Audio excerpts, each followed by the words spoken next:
It's D&D time once again. Huzzah! So, you guys are in the middle of a combat. So Oh shit, are we? we will dive right back into that. Well, after this brief recap. So, I'll remind you where you are. Last time, you guys made it to the Rose Garden Lake. A dense thicket of brambles and mangroves prevented you from directly reaching the water, but spotting the bridge, you attempted to make your way towards it. However, no matter how far the party progressed, they were unable to make the bridge come any closer. Arwen came up with an unconventional idea. By transforming Stix into a hamster, she attached him to an arrow and fired him at the bridge. Unfortunately, the unconventional ammunition was not very accurate, and the hamster Stix ended up stranded in the water. First Hugo, then Klari tried to rescue Stix from the water. Each time they were set upon by fairies flying overhead. Hugo was forced to retreat, but Klari was able to swiftly outfly the fairies and save Stix, the hamster, from drowning. Arwen transformed into a giant octopus, carrying herself, Hugo, Cerubius, and Petunia across, successfully avoiding 3 froghemoths that were patrolling the lake. After reuniting on the far side, the party skirted the perimeter of the island, finding a small boathouse to bed down in for the night. Rest was hard to come by, as a sense of constantly being watched permeated the island. And this time it was Cerubius who suffered from nightmares. However, Stix was able to wake him and break the hold of whatever presence gripped his mind, allowing him to escape unharmed, for now. The next day, the party crossed the garden. As the party crossed the garden, several plants and trees came to life, attacking them, along with an invisible entity who called out to the party in a very familiar voice. So, this is where we pick things up with the top of the initiative with Klari. You have managed between you to vanquish the plants where they stand at the moment. But this entity has been calling out to you and firing spells down from the stairs. Can we see the person now? Now that we're No. closer. No. Oh. Fair enough.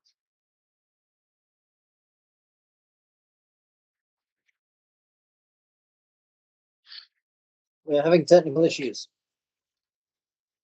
Oh no. What's wrong? Technical issues have been resolved. Excellent. That was quick. There we go. Yeah, the woman at the very top of that last session that she fucked off. Are we still in initiative? Yes.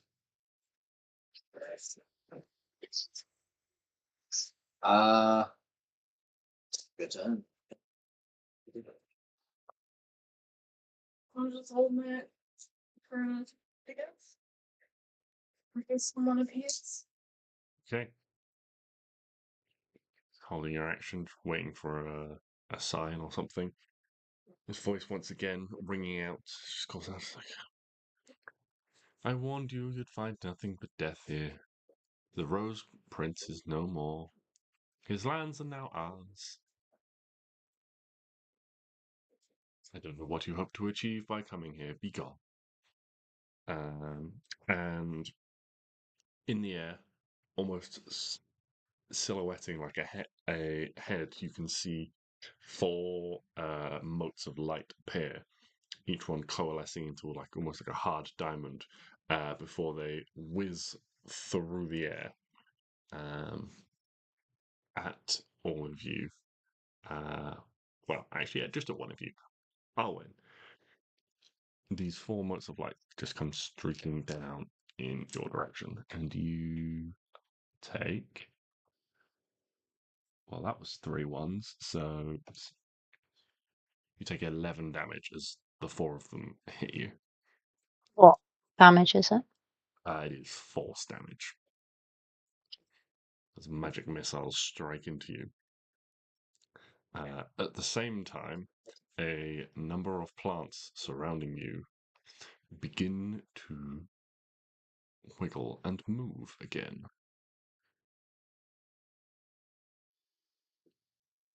Hmm.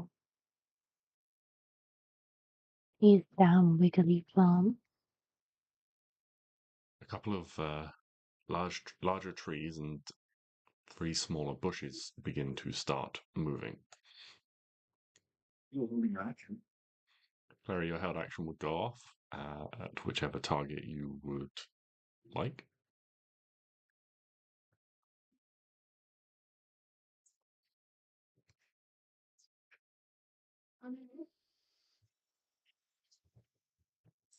This one.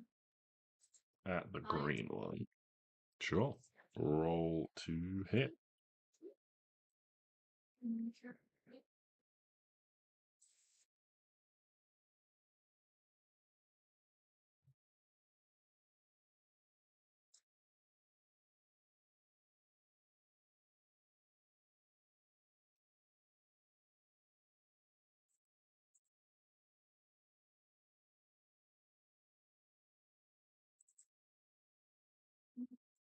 First. Okay.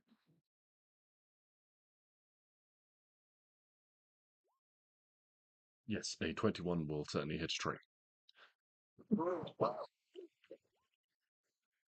18. Yeah. And you watch as this firebolt strikes in. The tree itself seems to furl and move and react more strongly than the blights did. Certainly not liking the fire damage.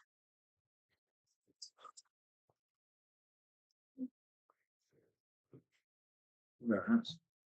Uh, that is her turn, and Clary's held action. So this one is going to go first. The red one just steps up and is going to attempt to slam attack Arwen. And is a 22 to hit Arwen. Yes, that hits. No, that's not a great roll again. Deals 13 bludgeoning damage.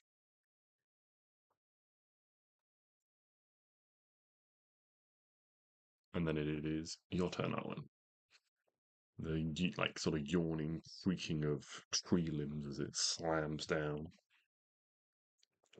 Like the ends of branches like furled into giant fists. I am going to use my protective aura from my staff. So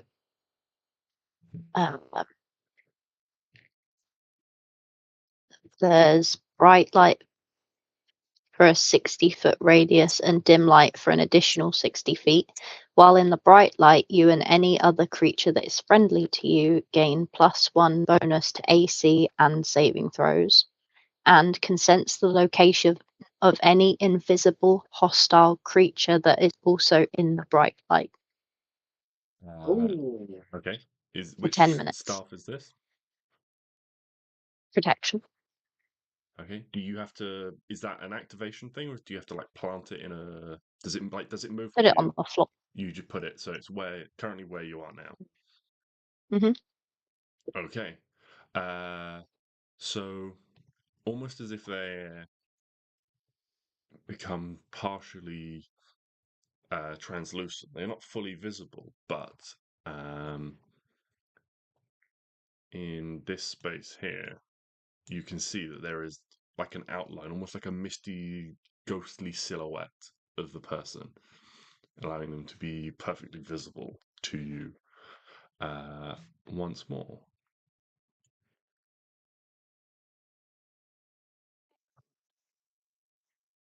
And you see a familiar looking, tall, female, blonde haired elf with long pointed ears, wearing a red dress and red robes. Is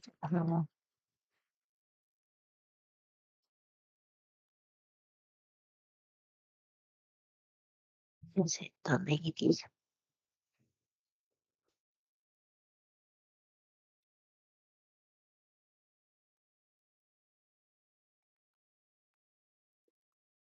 What was her name? Whoa.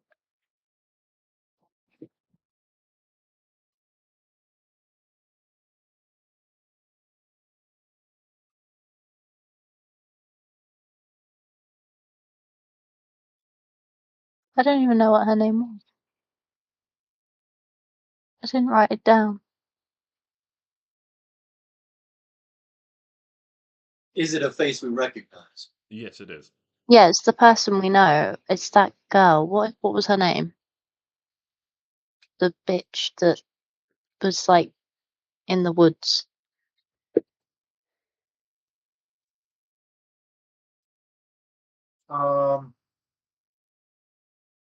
Unless it is. It's not Tinthara. Yeah, Lady Tindara. No, No, because she was Tindara's the. the Archfey. She's the Yeah, but this was this other witchy lady or whatever. But I didn't write her name down. Because I stupid. I wrote all of the other bunnies. Of course. you JJ, did. please help. What was her name? Arwen would remember. Her name is Delphi. Elfie. That is the person we're thinking of, isn't it? I was going to say, why don't we just ask if she wants to go get a Starbucks, and then obviously she'll have to say her name for the cup. Figure out that. Or we just have, hi, I'm Stix. And then hope that she just says her name. Mm-hmm. But is the woman who was in the forest, right? When we were. Yeah. Correct, yes. Cool. Okay, well, that was my action, and that's all I can do. And then I'll get my fire spirit to. What's it gonna do? What's it gonna do? What's it gonna do when they come for you? He will flame seed. Flame seed, the red one. Okay. Go for it.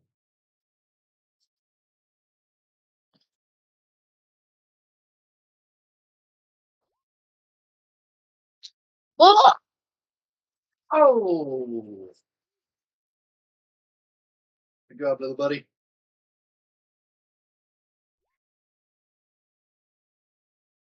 Regine! 13 becomes 26.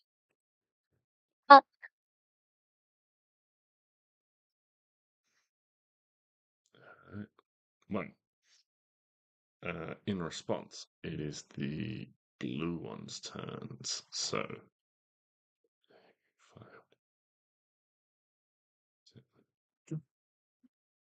they move slowly. The one that approaches Klari looks quite comical at the speed that it's trying to shuffle and dash its way along. But the others move up to Stix and to the fire spirit. So they can attack each once against the fire spirit. Is a 5. Against Stix is an 8. So the fire spirit, just the heat of it, just like singes all the branches and sticks your armor, just protects you as this bush is just scrabbling and scratching at you. Sir Rubius. No, Rubius. Now I was controlling Sir Rubius, right? Yes. You can continue to if you want, or I can pick it up. I do not mind. Would you like me to control Sir Rubius? Yeah, why not? He's one of your allies. You guys can. Hey, let me just load up the old character sheet. He has a speed of like 50 feet or something on the back of or like 30 feet or something on the back of 50 feet on the back of Petunia, 50 the feet on the little back Almirage. of Mirage. Cool. So Rubius is going to He's still at 28 HP. I think. Oh, when I click them, I don't get the little boxes. It's annoying. Oh, there we go. He's going to come around the other side of this thing fighting Klari. Good day, heathen! Attack. Skabadubai.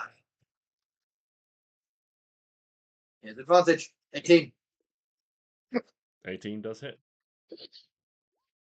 7 piercing damage. A mighty blow. Is it? And he's gonna, because he can speak with beasts and plants, he's gonna say something like, "Step." At least that's what I imagine saying.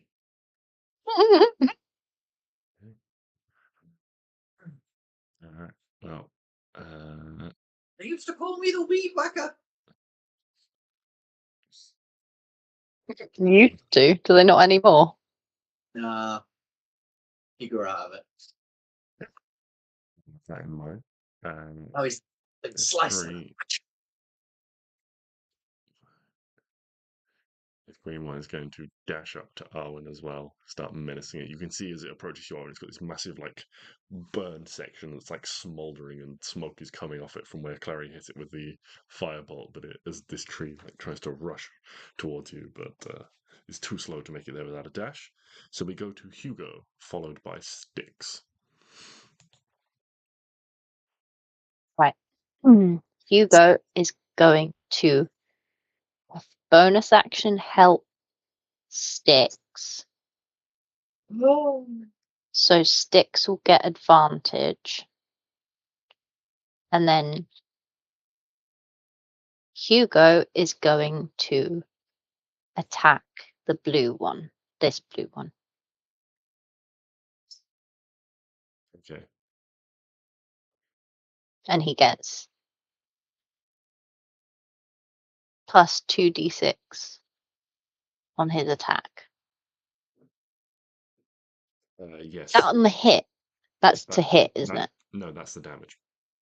Oh, okay. Sorry. So Hugo Okay. is helping Stix attack the blue one. Yeah. Okay. He's gonna acid breath. So he doesn't get the extra damage on that one because it's not an attack roll. Okay, he's going to bite. Okay.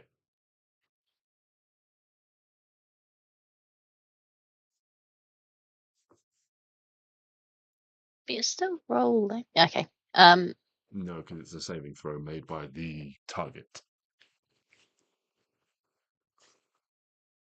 Yeah, but the damage is still rolled. That's what I don't understand.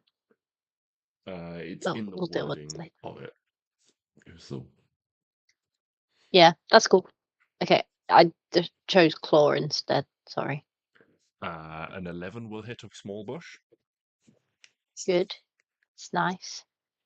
No, don't click that city. Okay, right, that's 8 plus than 2d6. So 9, 10, 11, 12, 13, 14, 17. Yeah, Hugo just like dives in and he just like grabs it in like his jaws and then just like two claws just like slash down and there's just a lot of snapping noises. All these branches are just rent to splinters. Oh. Can Hugo choose to help? Did I have to pick the exact thing that he was helping with? Yeah, you I think do. you just give me. Oh, I thought it was just help. Because you're considering it to be attacking a single target, so it's the focus of the help is to attack a target. So, If I said help, I did an attack and I killed it. Does the As help part still stand? the help would still stand, but you've killed the thing. So you choose a target to you choose a target to give Stix advantage against on the next attack roll by being a distracting or dangerous presence to that one Yeah. specific target. Normally, you can only give the help action if you're within 5 feet, but Hugo, because of his special ability as a sidekick, he can do it from 30 feet. So normally you'd have to be right up with the person you're trying to help. But because he's a special sidekick, he can do it from distance. That's all right. Hugo's You, done. you killed the thing. It was helpful because these things have more than 8 hit points, but less than 17. So without that, Hugo wouldn't have killed it.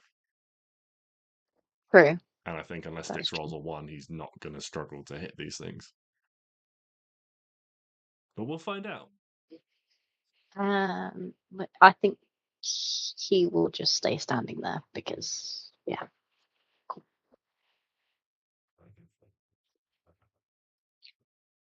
Hold on.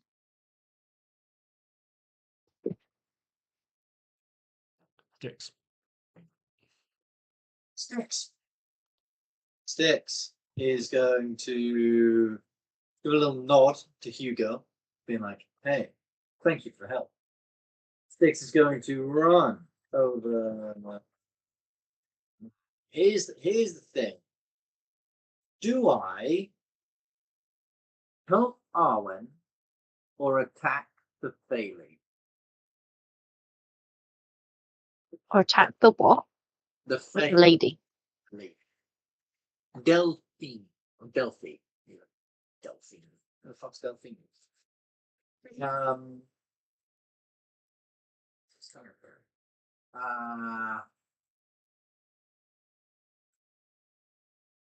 Let's just look at what we got. Look at what we got. We got.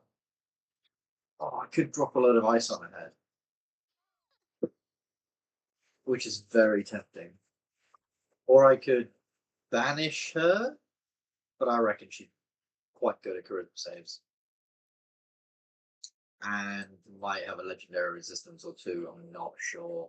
I think Stix would just be like, yeah, she's probably quite a charismatic individual, knowing Faye as he does. So, okay, here's what Stix is going to do. He's going to pull out his bow. He's going to cast Ensnaring Strike on the bow. And then he's going to fire an arrow at Delphi. Okay. So 20. 20 hits. All right. So it deals 6. Oh, that's shit. 6 points of piercing damage. Magical piercing damage. And the target.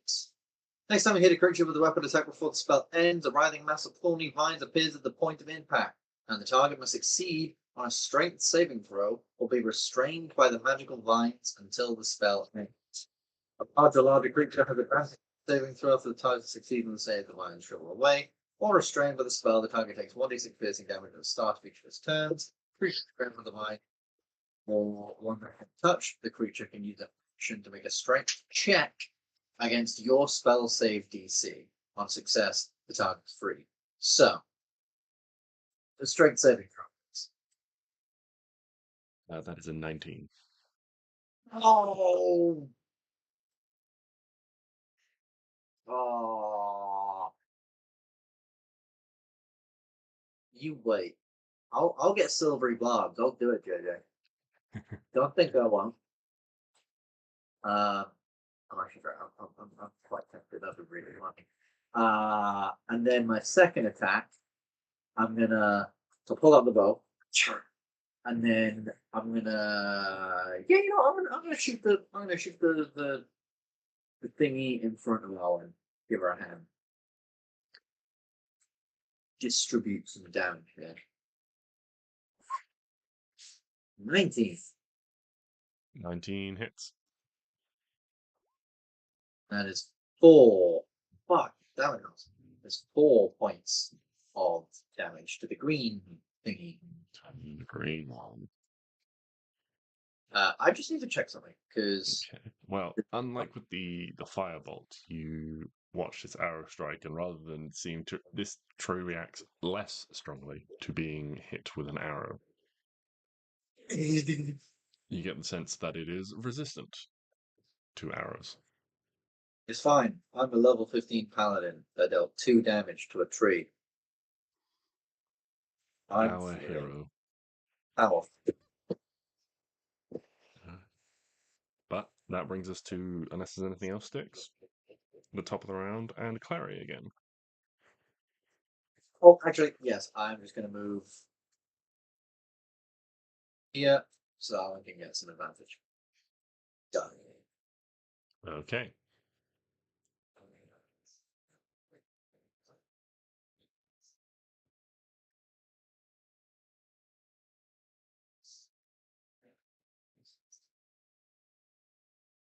Whose turn is it? It is Clary's turn.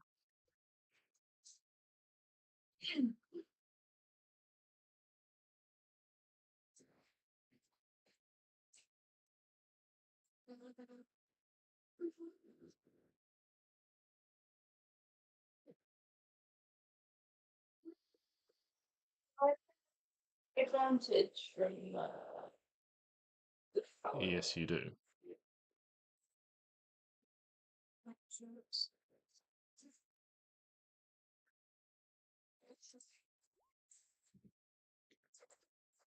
Yep. 27.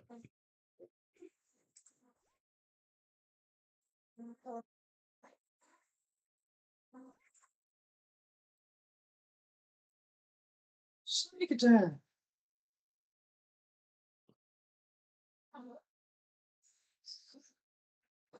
Cool damage.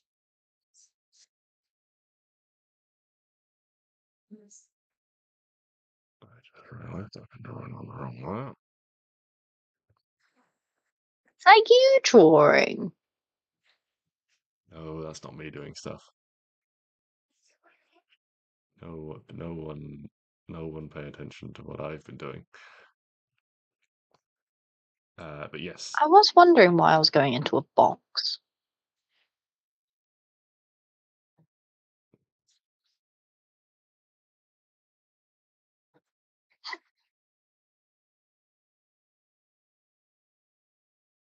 this is fine.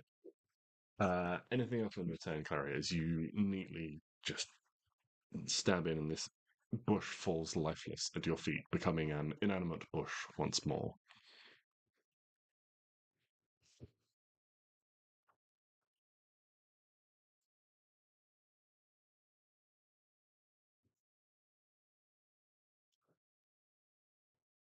I'm gonna say right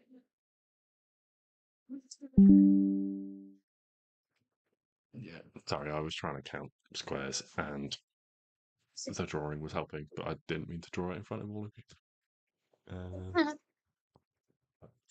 Uh, it is now Delphi's turn. So she sort of looks down at herself and sighs and seems to release the magic from a spell and becomes fully visible. She has, well, this has been an interesting encounter. If you wouldn't all mind leaving my home, it would be much appreciated. And she waves her hands, and the air in front of you, Arwen and Stix, just sort of shimmers and then becomes clear again. And then she begins to move 5, 10, 15, 20, 25, 30 feet. Begins to move back up the path away from you.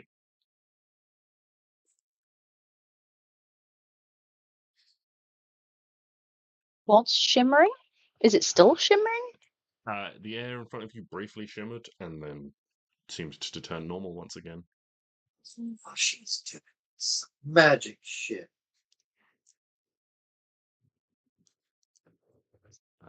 But then it becomes the red tree's turn. That's a natural 20.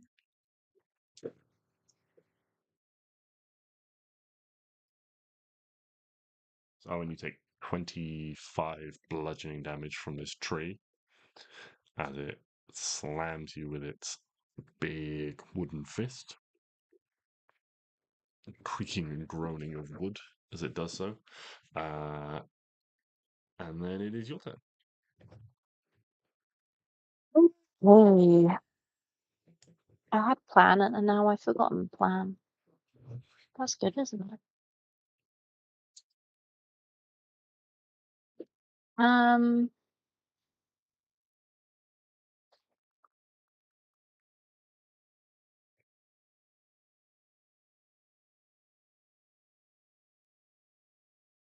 I'm going to stab the two tree. Well, I'm going to attempt to hit the two trees Okay. with my sword. Go for it.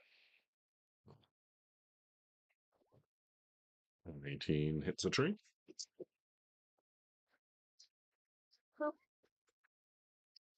That's the red tree, if you haven't put anything down yet. Or it's the green, I don't mind. Doesn't really matter.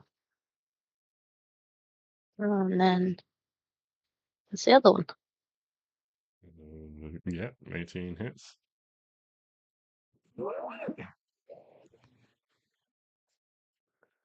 So a total of 13 damage. Cool. Yeah, chunks and chips go flying as Arwen slashes at this tree. Am I hitting anything?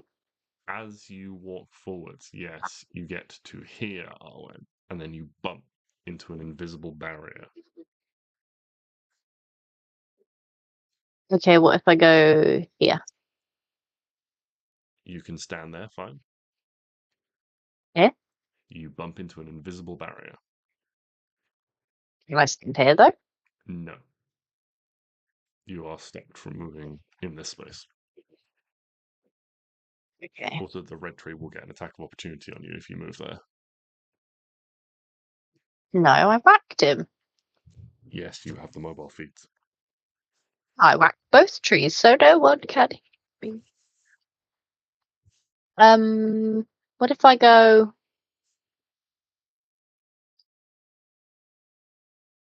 here? You are prevented from moving when you get to here. Can I go here? You can indeed. Okay. I'm gonna go here. Okay. And then hits fire spirits go. Mm-hmm. Is it? I believe it's the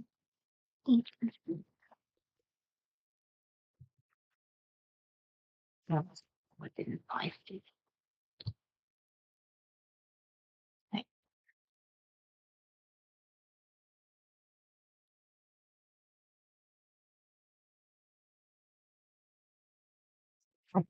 Um, can this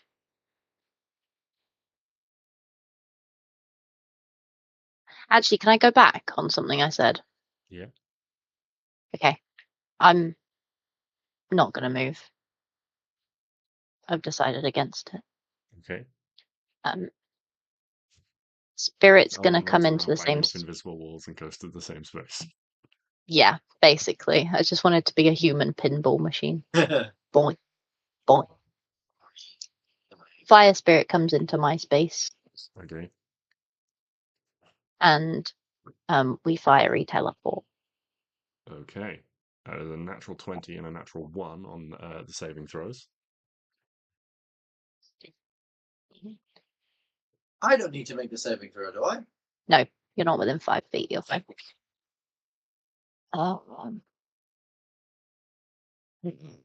Against my spells. What was it? Natural 20 and A natural 1. oh, okay. Fiery teleport, fiery teleport, fiery teleport.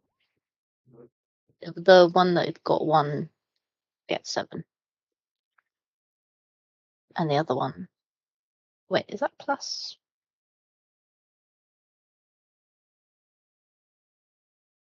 Yeah.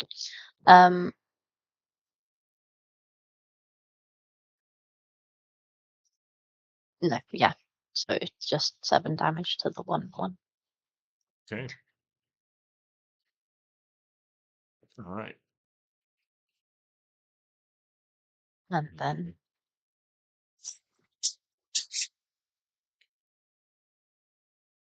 he's gonna go here. Well, the one blue plant is going to try and make an attack against the Stix. That's a natural 20. Bring it, bitch!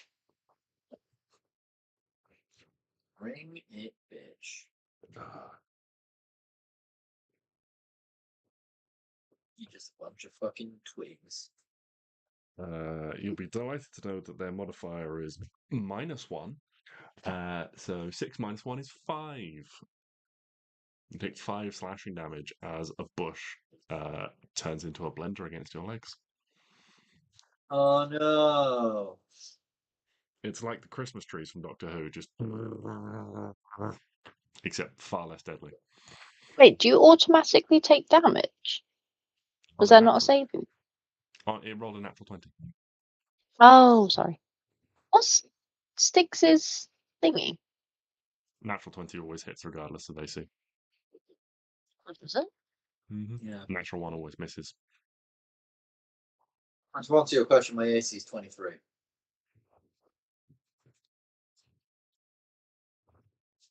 With the +1 or without? Oh, with the +1, it's 24. That's the only way it could have hit you. Get fucked, mate. What? I mean, very good for us. I'm finally becoming the tank I was always supposed to be. Sir Rubius. Sir Rubius is going to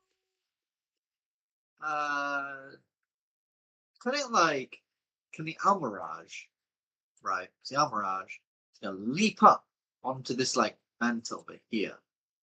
And then Sir Rubius is going to point his needle thrower thing, needle sling, that's it, a seed sling, that's it, and fling it at Blue. Try and make it fuck off. He pulls back his seed sling, he whips it through the air, and in midair, about 10 feet before it gets to the blue one, it just shatters in the air off some invisible wall. Bother. Oh, he's trapped us inside like a wall of force. Or she's trapped us inside a wall of force. I thought she was putting one up to block us, but no, she's putting us inside of one. I see. Interesting. Oh, easy way out of this then. Just teleport out. Yes. Well, that would be. If none of us had a teleportation spell, that would have been very. Because we would have just been stuck in there like. So. Getting good jokes. But very awkward. Anywho. Then he is going to. Then the Almirage is going to realize that it is now fully on display up here and jump back down. And that is going to be Sir Rubius. He's bringing up the rear. Well, in that case, the green one's going to go and hope for another natural 20. That's a 3. Yay. So it doesn't hit you there, Stix. Just leaving Hugo followed by Stix. Once more to finish off the round. Hugo will.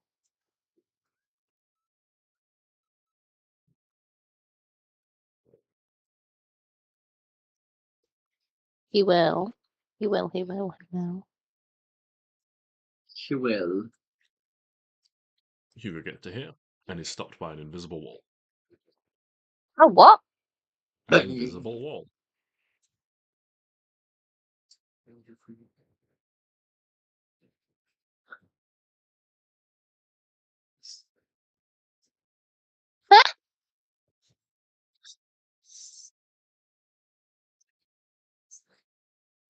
Wait, hold on. He attempts to walk in that direction, and when he gets to there, he is stopped by an invisible wall. Okay, so there's a wall, wall, wall, wall, wall, wall, wall. Where was the wall down by Rubius? There wasn't one. There wasn't one, but he couldn't shoot. Said about 10 feet from the blue one. It ran into a wall. So I reckon the rest of the wall goes like along the front of Right here? front. Yeah, maybe like there. Yeah. Wait, No, but 'cause- no, 'cause no, because Hugo- Hugo tried to go up, so I think it actually might be there. Yeah. Yeah, it's definitely something like that. Okay, let me just delete this. Okay, so if Hugo flies, Oh, interesting. because he's got a quicker flying speed, basically. 5, 10, 15, 20, 25, 30, 35, 40, around in like a right angle. Yeah, Can he get there? he can. Excellent. Can he see if he can flame seed? Not flame seed. No. Acid breath, sorry. Getting the boys mixed up. The blue one? I don't think he will be able to. Yeah, he tries, and it like splatters again off like an invisible wall and just slides to the ground. Okay. In that case. Wait, no, because he did that. So it doesn't He count. did that. Ah, shit. Oh, wait, no. Okay, that's an action. But I also have my bonus action where he can move. Okay, no, it's fine. 5, 10. 15. He's going to come up here and be a big, strong boy. Okay. He's brave. Don't hit him. Stix. Stix is going to slightly recognize, he's not the most perceptive man, but he's realized that people are bouncing off invisible walls, and Arwen had to teleport out of here, so he's going to take a cue from Arwen's book, and he's just going to teleport. He doesn't exactly know where this thing ends, but he knows Arwen's around there, and she seems to be fine. So he's going to use his bonus action to cast Misty Step. 5, 10, 15, 20, 25, 30. Misty Step up these steps. And then he's going to go 5, 10, 15, 20. Get to here. Look at her. And yeah, I'm going to make 2 attacks with my sword. I'm going to make them. She definitely seems like she wants to kill us. I'm going to make them like non-lethally though. So I don't kill her. I'm going to let go. I don't think any of this is going to kill her. I mean, you never know. I could deal like fucking 100 some damage or whatever if I crit. So just in case that is going to be non-lethal, because Why? maybe we can get some answers, and then we can always just like kill her afterwards. So yeah, time to die. 24. 24 will hit. 12 plus 1 is 13 damage. And 30. Yeah. Fuck. 19, 20. 9 plus 5 is 14 damage. Plus, we're going to throw a cheeky little level 3 smite into that, which is 4d8 damage. So that's 14. That's 30 points of damage with that one. So that's 43 damage total. That's gonna be it. I think I don't have any movement left, and I don't have any bonus actions or actions left. So yeah, that's pretty much gonna be it. As I'm just like fucking Spartan stamina. Mhm. Does she seem? She doesn't seem resistant to any of these attacks or anything. No, she seems to take the, you slash deep wounds like in her side through her, through her robes and things like that. Son of a gun. All right, You know, cool. her sort of relatively like calm and placid expression just switches and becomes very angry. Yeah. All right. Sounds good. Yeah. Okay, so top of the round, Klari.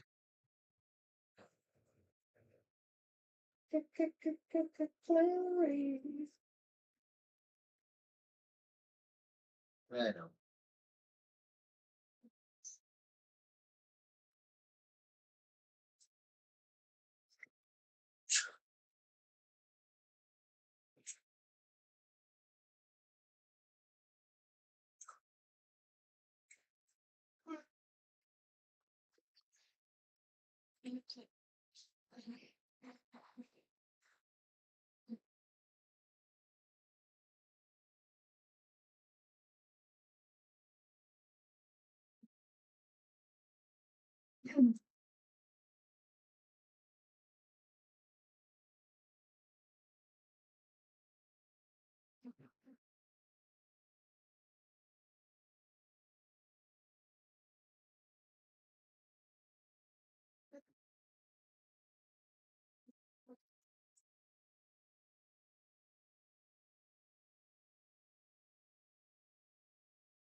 My bonus action dash, I can get. Can I attack her from there? Would that really be it? She'll have a little bit of cover from the banisters and things like that. And she's up a few steps, so it just makes it a little bit harder. So she's got, but you can still hit her from there. Okay. So would that be like rolling with disadvantage? No, she gets a little boost to her AC, so Okay. it'd be half cover, so it's +2 to her AC.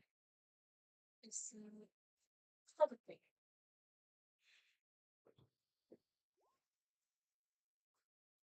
18, unfortunately, won't hit her. So Like I lunge can. forward with a dagger, and she's already like trying to move back away from Stix. You try and like strike through, and this railing just obstructs your reach, and you can't quite reach far enough to get her. That's everything. Okay. Well, in which case, it goes to her, and she sort of like puts one hand down to like the wound on her side and pulls it away, sees it covered in this sort of very dark red blood. Not the sort of traditional crimson you'd expect. And kind of just sighs and looks at both of you and goes, well, this is quite rapidly becoming untenable. And then she just clicks her fingers and vanishes in a puff of mist. And you watch as she appears 30 foot away up the path by the entrance to some gates off the top of the map before casting a look back at you and disappearing completely. They always run away. They start the fights, then they run away.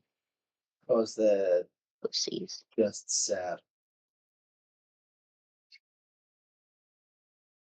So you say she teleported and then went invisible. That's what it looked like, yes. Right, how far away is she? She misty stepped about 30 feet and then went through some gates, and you can see some like buildings and things in the entrance to the tower beyond, and then just vanished. Fair enough. Alrighty. But yeah. Um, As the trees are trapped, we will drop initiative. And the fact that I don't think it'll take you too long to mop them up, we'll just drop initiative and move on. are the shimmery things gone? The wall. If you went to look for it, would still be there, and the trees are like nudging up against it. Too stupid to realize that they're trapped in a ball of force. Okay, well, I mean, if you want, you can wait out the timer on the spell and burn them if you want. well, I just need to get my staff. So Yeah, I mean, I'll just get my spirit to take me in, then That's fine. take me out. Just pick up my staff. Okay.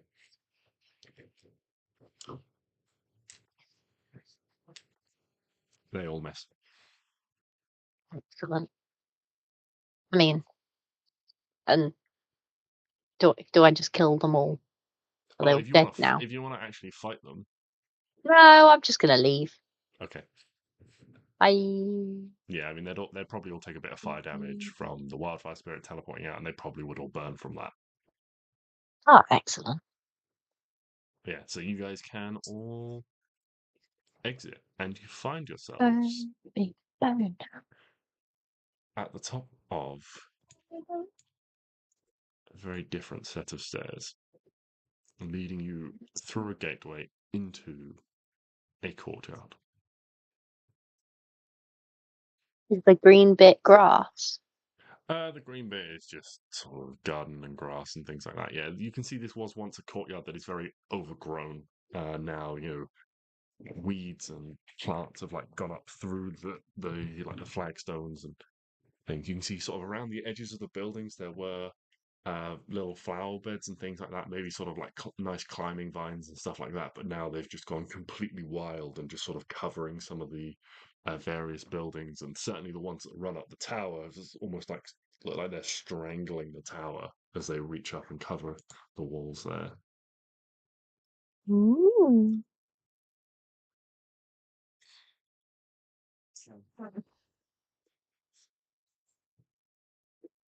Fancy.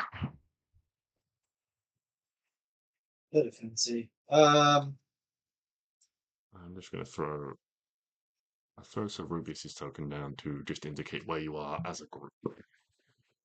And if anyone starts to split off individually, then I'll throw some more just to indicate. But I did think about doing the traditional, hide the whole map thing, but I decided I couldn't be bothered. So pretend you don't know what shape the layout is ahead of you. You find yourself standing in a courtyard. There are doors to your left and right. There is a big set of double doors to the tower ahead of you.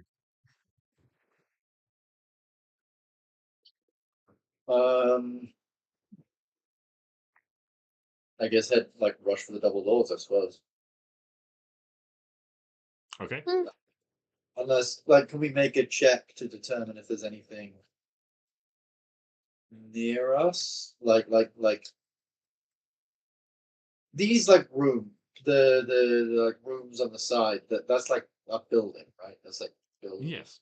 Yeah, there are small buildings reasonably large buildings to either side.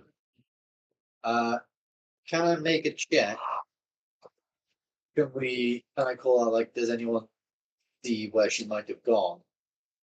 To make a check as to see whether she's ran through a door and left it slightly ajar. If there's any indications that she's ran through a door and maybe closed it properly, or there's indications that go for it. You can make a perception check to see if you can spot any. Oh, don't fail me now. It failed me now. Yeah, no, you're looking around, and you see that the door to your right is open and ajar. Um, Do we think she's gone? Probably not, right?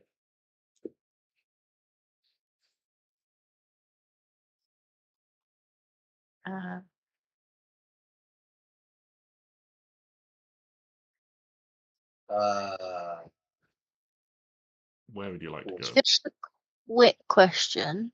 Yeah, Does how to the group? How is everyone looking? Looking okay. I'm 100. I'm 95 out of 123. So I've lost a bit of health, but not too much health.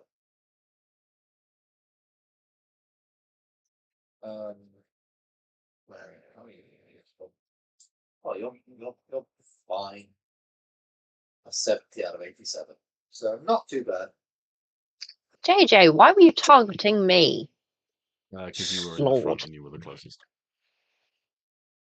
But I was crying. I was sad and alone. You had a fire friend. You were fine. Hush now. Okay, well, then I will just heal myself a bit. Do a little heal. Find my thing that says wounds, and I heal. What do I do a big one while I've got my fire spirit?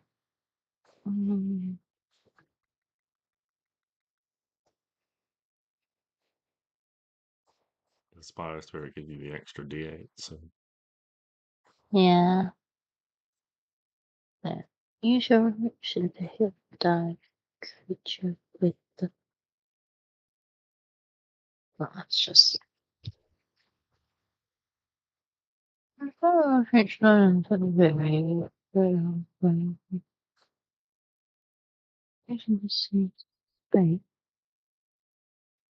Are we? Shit.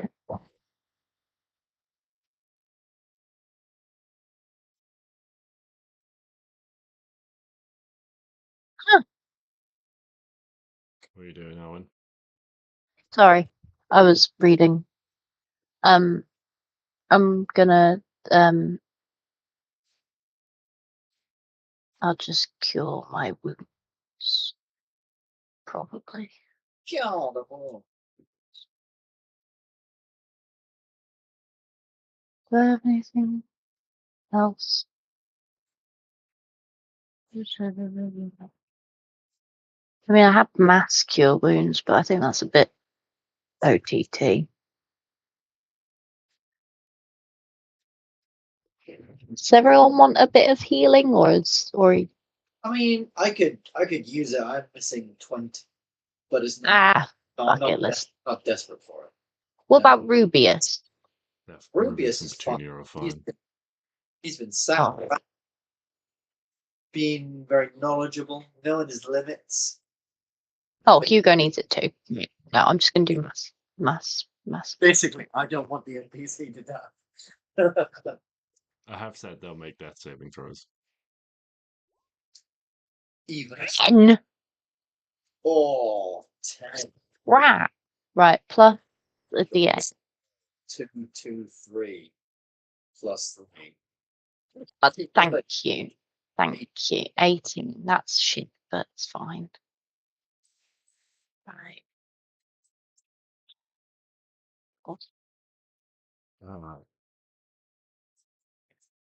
Where would you like to go first?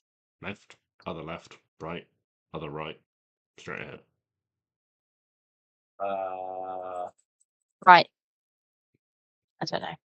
Yeah, you called it. Right, the door to the right was open, so we can just take like a quick peek in and see. Okay, so you enter into this building and you see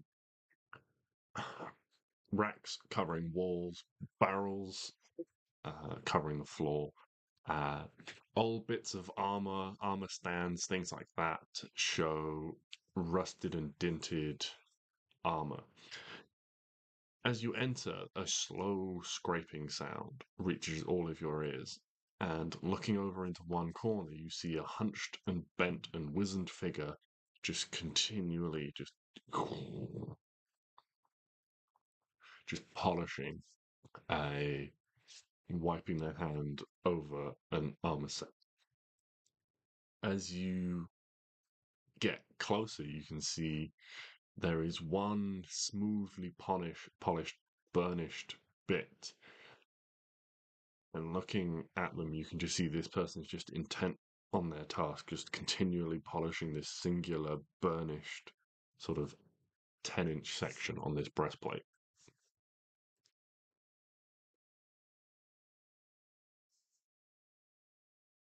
Uh,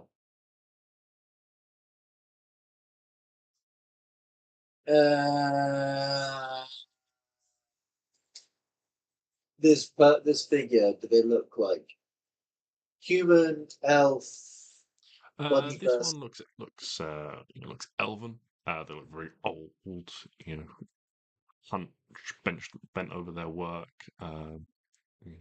hair grey. Uh,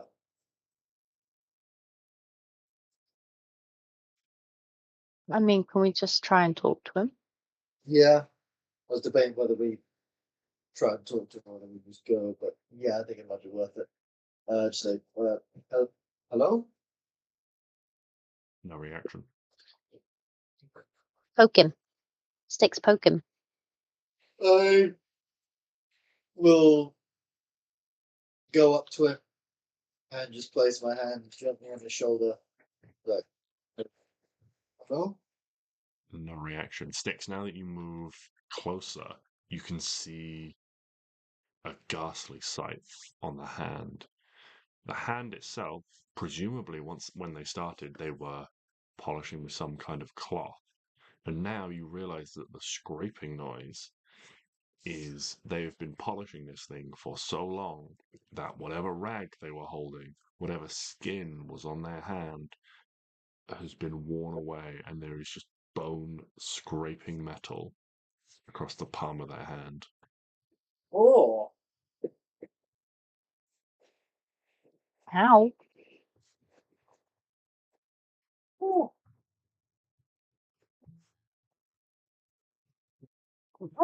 Can I try to dispel? No, it's probably like an enchantment or something, is it? Or something. What's this? It'd be like dispel magic or something like Yeah, but is it going to be like a big does dispel magic counter like a curse or a I don't know what they're called. that. I don't know.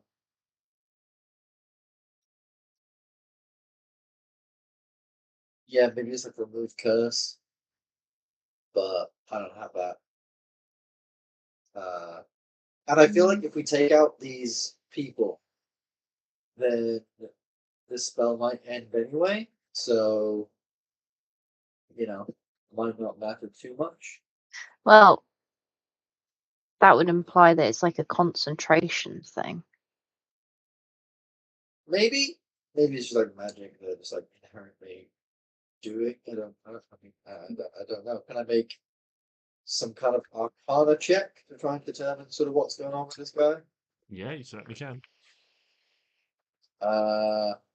Actually, could I refer to our arcane expert Klari to make an arcana check to try and figure out what's happening with this guy?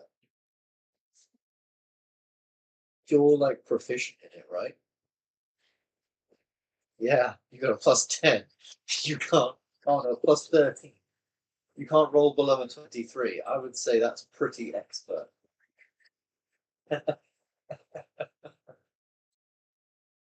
So, without any sort of like identifying spell or anything like that. It's hard to tell whether this person is charmed or cursed or something, but there is definitely obviously some magic involved. You get the sense that they are unaware of their surroundings, but potentially it could be, something like that could be cracked and broken, through a dispel magic, remove curse type spell. But you know that there are certain things, when powerful mages and things set up various spells. Sometimes the spell is tied to an individual, and it's not necessarily a concentration spell, but it's like a passive, continual spell that they have in effect. Sometimes they are tied to a different source. If maybe a mage has a lot of these going on, and so they can be particularly draining to have a lot of these going on. So a mage might be able to sort of like tie that energy source off to something else.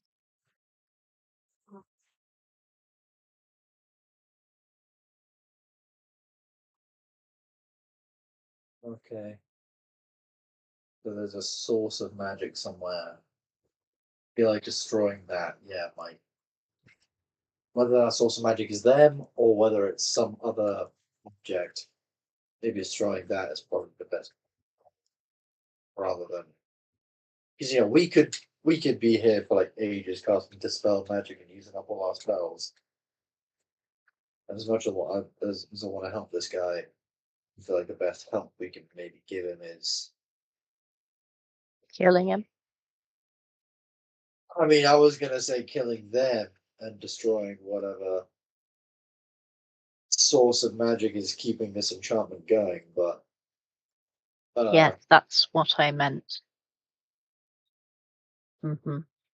yes, totally. Okay. Just slowly back out of the room, and I guess there is there is a like an alleyway between the buildings here. Depending on where you want to go. I reckon straight ahead into the main building. I feel like there may be a thing that we need to. I reckon that's the obvious place to go. The very least. Okay, you head forwards.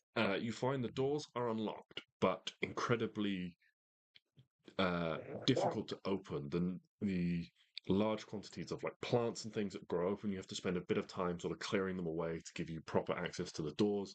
The handles on them turn, but they are like rusted and like crusted with just age, but they do still turn and allow you to pull open these doors through this like curtain of vines and push away into this very opulent hall.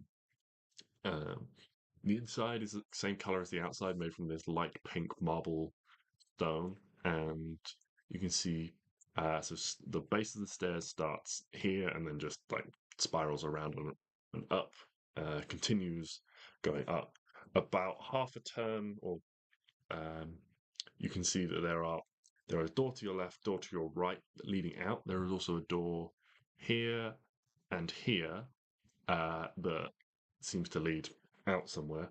And this passageway here is actually up a quarter turn of the stairs. Hmm. But it is very like opulently decorated. There is this plush carpet in the shape of this enormous red rose in the center of the room. There are empty vases and things, just sort of the remnants of like decayed and dead flowers just scattered around the base.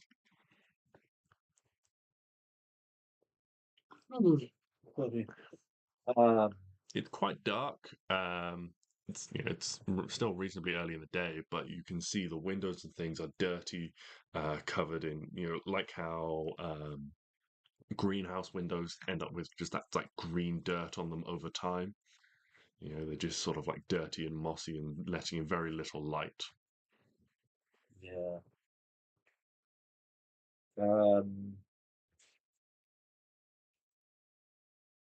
Do we I mean, we could either go sort of left and right and see what and explore this place, or we could try and press our advantage against this lady, and try and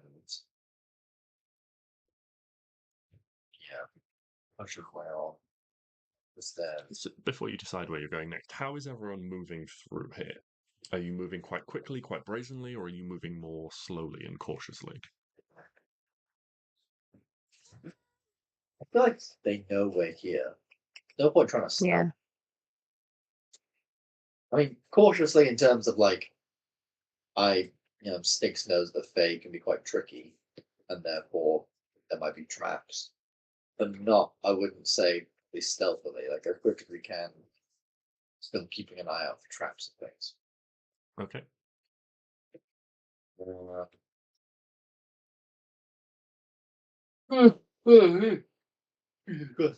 So what are we going up, or are we going to look around? I think look to the right first. Oh yeah. To the right. Okay. You head to the right and down a short passage through a set of beautifully carved double doors. A rusted tarnished plaque on the first door reads Greenhouse 1. And as you push your way inside, light spills in. And again, the outside of the building seems to be covered over, creating a darker room than it would ordinarily be. But you find yourself standing in a very opulent, or once opulent, greenhouse. Benches and tables cover rows in the center of the room with various empty pots on them where numerous flowers and things would presumably have once stood. Two individuals walk up and down various parts of the room, seemingly to perform menial tasks in a continual pattern. Sections of the floor worn smooth after the tread of their feet over and over again. Oh, these people are stuck in a time, but not time. They're just stuck in there. Yeah. I bet they don't even have soles of their shoes anymore. Yeah. God. One door beyond seems to lead out, and another door beyond leads to, you can see it's the large window, sort of like half glass door, and you can see beyond another greenhouse.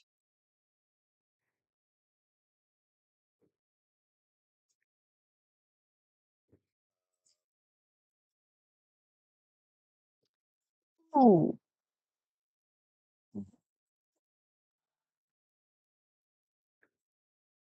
On. Holding.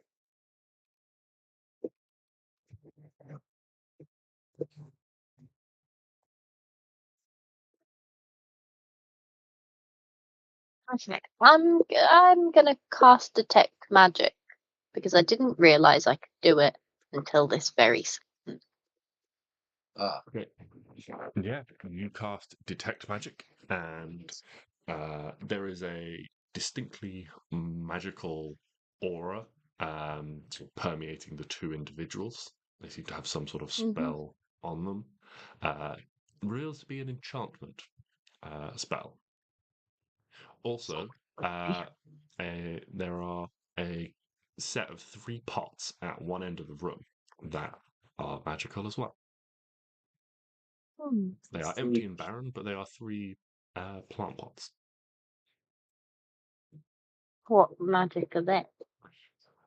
That would be transmutation. That means things grow. It means things change nature, change shape, change in some way. They transmute from one thing to another. How big are the pots? Are they like those little? Are they like this? No, they would be more standard, so maybe sort of like that around, maybe like 8 inches, no, 10 inches a foot around, and then maybe like the same high, about 30 centimeters high. Are they heavy? They would be like thick terracotta pots. They'd be reasonably heavy. If I put them in the bag of holding, It's not heavy, is it? No. I put them in the bag, or at least one Okay. of them, Okay. and then I feel like Stix can use this at some point. He likes plants and shit. I do like plants and shit. I feel like when we get back home, you can, Plants, new plants. Ooh, yeah, thing see like what it does. Yeah. Don't burn a hole in my new bag. So paranoid. Burn a hole in my bag. You put a phoenix egg in your bag. Someone's a friend. Another one. Okay. How long does this last? 10 minutes. 10 Okay. Can minutes. I kind of go into another, maybe the original room we were in, see if anything's magic in there? Just while it's there. Yes. Yeah. You enter back into there, and yeah, you see. Excuse me. There is a section near the underneath the stairs on this side of the room, where the wall just seems to have a faintly magical aura. Can I press my face up to it? It's like, Yeah, you try and push your face against it, and your face pushes through. oh, what do I see? Nothing but darkness. I light a torch. And it just goes in Yeah, next your to my face suddenly head. feels warm as a torch emerges next to you, and you see a dark earthen tunnel. You can see looking around you that there is like bricks and bits missing from this section of wall. Yeah, and it's like half in the wall and like partly in the floor, and it goes down very quickly into this like earthen tunnel. Ooh. Now, is this a look at it now side bit, or is it she's gone this way main bit? Is there? I don't want to. Yeah. So okay. Is there like anything on the floor to indicate that? Because you said there's like algae growing on the windows and shit. Has any of that grown on the floor? And therefore, is there any that are disturbed to show that this is a place that is commonly / recently traveled? You can make a perception or survival check if you'd like to try and Oh, it's track. gonna be survival. It's gotta be survival. It's the one thing I'm good at. Can I help? You can help if you want. Yeah, Whack. 15. 15. 11. So you can see this is a well-tracked area, but doesn't look to have been disturbed within the most recent of times. Right. Potentially within the you can see that it is well tracked. This is commonly used, but potentially not within the last day or so. Right. Mm. Okay. Shall we look down here if we don't think she's gone this way?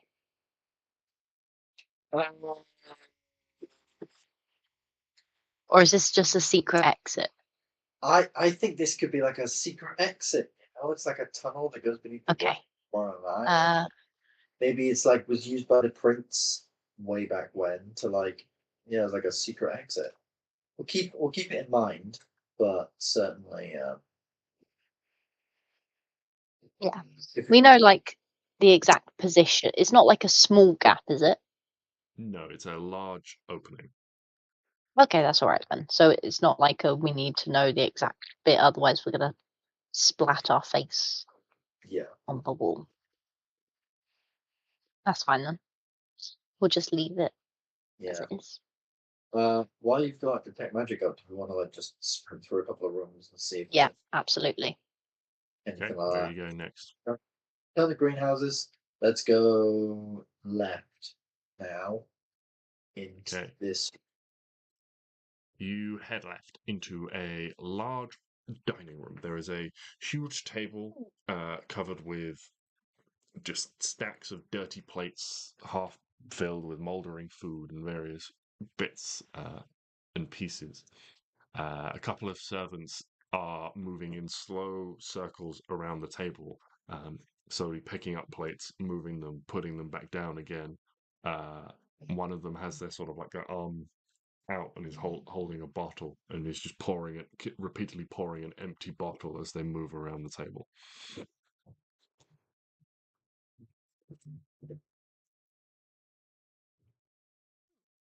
No magic in there. No, other than the aura over the two charmed individuals. What happens if I trip them up? Just one of them. Yeah.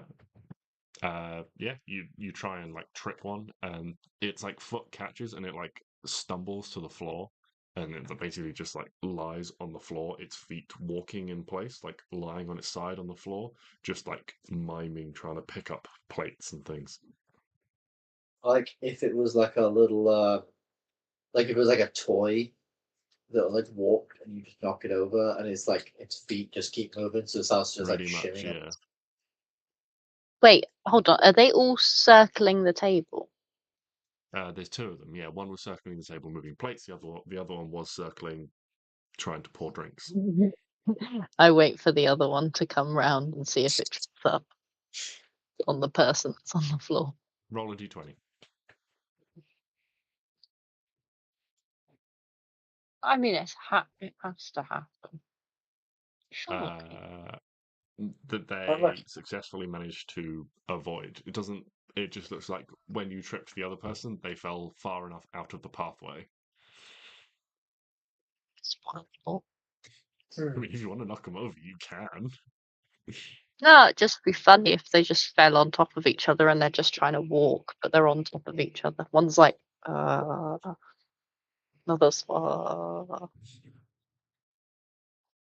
just like that. Anyway, next room. Where would you like to head next? So, okay, you head through the little passageway and you find yourselves moving into a large kitchen.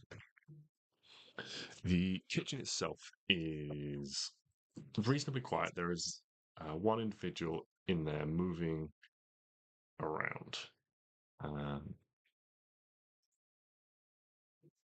Where's my...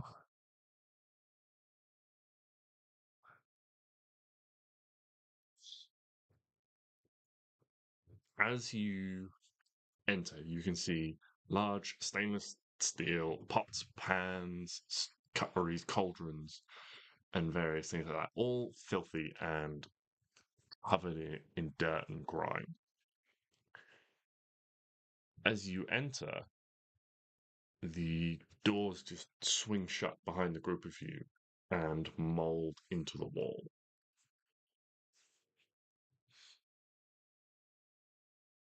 What molds into the wall? The door. There is a singular individual in there who is just moving between an empty cauldron, giving it a stir, moves over, polishes a big platter, moves over, doesn't have a knife but just mimes chopping on a chopping board, just moving in a singular. But no magic in here. Sorry. Yes, there's certainly some magic in here. What? The space where the door was is a magical aura over it. Yeah, boring. I can't take a door with me.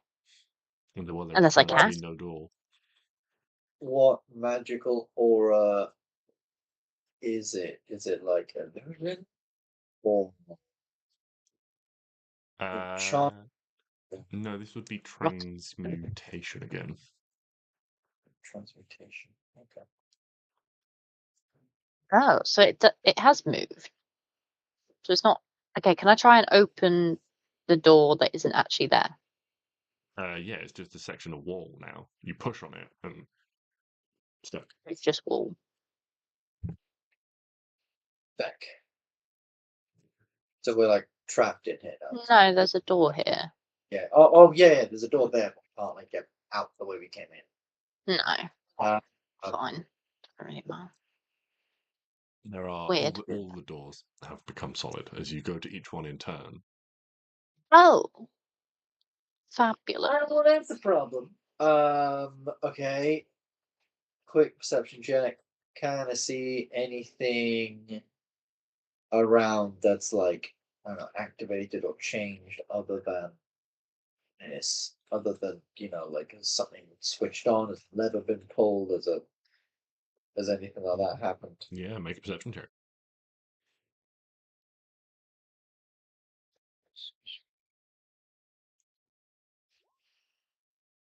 $16. Yeah, you can see everything in here is dirty, filthy, covered in grime and mold and things like that, except for this one thing that this servant keeps going to, which is a brightly polished, like silver platter that seems to be. And whereas before with the armor set that you noticed, there was just a singular section that was polished, and the rest of it was like filthy and tarnished. This entire platter is just spotless.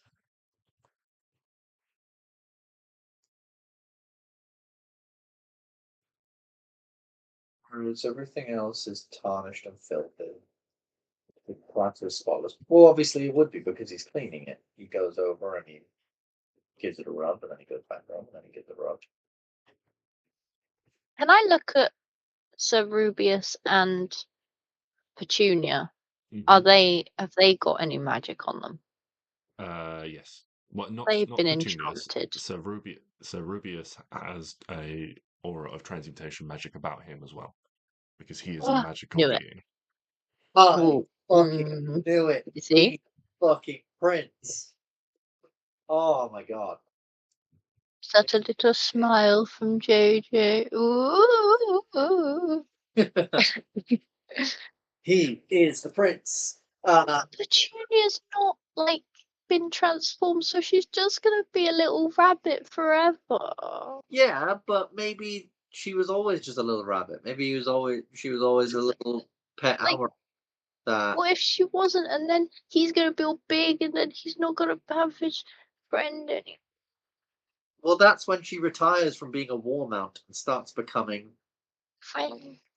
a friend. A slipper. Friend. No! Oh, oh, oh.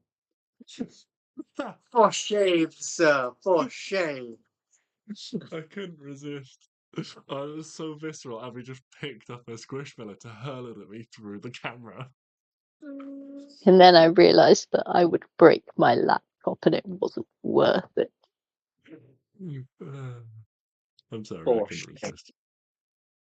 Not a slipper. Okay, well, we're gonna think of ways out of here, and the only one I can think about right now is fire. So, What about dispel magic? dispel magic might also work. Why was Fireball?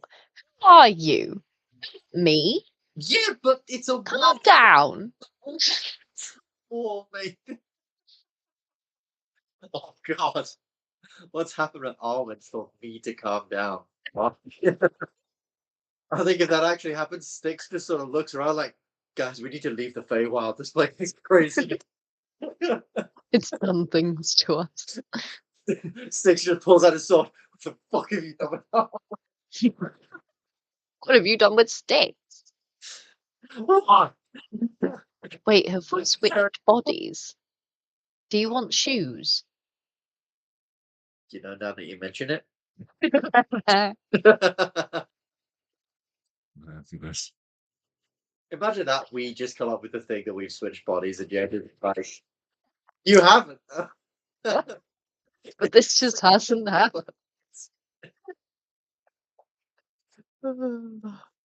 Oh man. Okay. Anyway, yeah, I'll Do you have Dispel Magic? I do, but I'm currently concentrating on detect magic, Oh, of course. so So I can stop detecting magic. It's fine. But if you want No. to keep detecting, no, I will go up and I will cast Dispel Magic on the door to the courtyard. Okay. Roll me for it. I also, knowing that this might happen because I know how Dispel Magic works, like Stix knows how Dispel Magic works, it's going to give himself guidance. Just be like, got this. And start pushing for some guidance. So, I need to roll a charisma check. Gada 13. Wait. Aha! 17. It works. The door reappears. quickly open it before it goes away again. That is 2 of my level 3 spells gone. Yeah, opening it, pushing it wide open. Mm-hmm. And maybe gesturing to everyone come through before it cancels. Do all the other doors as well open up, or is it just that one? The other two, well, the other three in the room, no. They don't. They remain solid. Arwen does a roll. Combat roll. Nice. The most efficient way to travel around in an RPG game. Come on. You find yourselves back in the courtyard. Indeed. I mean, this door isn't stone, so we can just quickly Mm-hmm. take a peek. Yeah, you Just enter in here. not go fully in. Just the damp smell of rotten decay fills your nostrils. This room is covered in barrels, boxes, sacks, things like that. A heavy fungus grows from one side of the room up the wall and over a large section of the ceiling. So much so that the poor servant who was in this room at this time and has been stuck in his task has been somewhat absorbed into this fungus and is sort of trying to twist and turn and things like that, but is stuck in place. like The Last of Us. We're getting out of here. I was like, no. This is The Last of Us fucking shit right here. We're gonna go. There's spores in here. I can't breathe. Yeah, it's gonna be fucking horrible. I mean, I'm immune to disease, so I can't get infected by whatever bullshit that's going on in there. But Immune to disease as well. I don't think so. I mean, maybe you are. I just love when paladins just get from level 1 Oh, it's to paladin. diseases. Any cool diseases your DMs want to run? Fuck you. Oh no, it's charms. That's the fable, the half elf thing. Yeah. I've also got that. At level Yes. 18, you age slowly. I couldn't remember which one was the stuff that we all have and which was the one that only one of us has. Can you just say at level 18 you age slowly? Yeah, as a druid. Yeah, you. Is it you age slowly or you no longer age? You age slowly. It's like every 10 years is the equivalent of 1 year. Oh The shit! primal magic that you wield causes you to age more Something slowly. For every 10 years that pass, your body only ages 1 will year. not get to level 18. We've been through this. Sounds like a you problem. Sounds like a you problem in a minute. Not for at least 60 of them.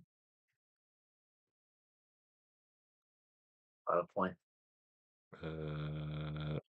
So you are back in the courtyard.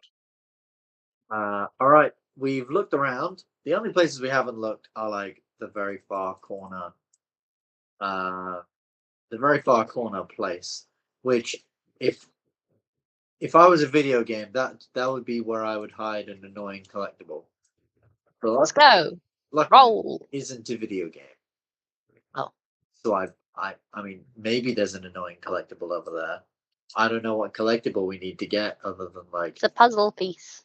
some gold. Go. It's Right. eyes in a box. We didn't even need to do all the stuff that this is. Wait, these little buildings. Could you like send Ruka up and over to have a look inside for us? Yeah, we'd have to wait an hour. Say we had to wait an hour. Yeah, can't believe it. It's an hour. Where's it 10 minutes? Sure, it's now. I Ugh. believe it's an hour if you want to change the way Ruka looks. Let's have a quick look. Oh, no, Fine. that's 1 hour. Huh. Yeah. Yeah. It takes me 10 minutes to summon a whole fucking griffin thing, but it takes you an hour to make a little owl. It's an action for me to make my spirit. Jesus Christ. We're all at very Not- different efficiency levels of making stuff. So I'm trying my best. You guys have been here for some time. You know, I'm perfectly happy to say over the course of a long rest at some point in the past, Klari resummoned Ruka. In the car. That was me trying to say past and cast and getting them conjoined. Important question. What car are we driving? He's got the license. It's got- Not I mean, me. it's got to be some sort of like Jeep or something, or pickup truck, hasn't it? So that it can have like, no, it's a VW hippie van.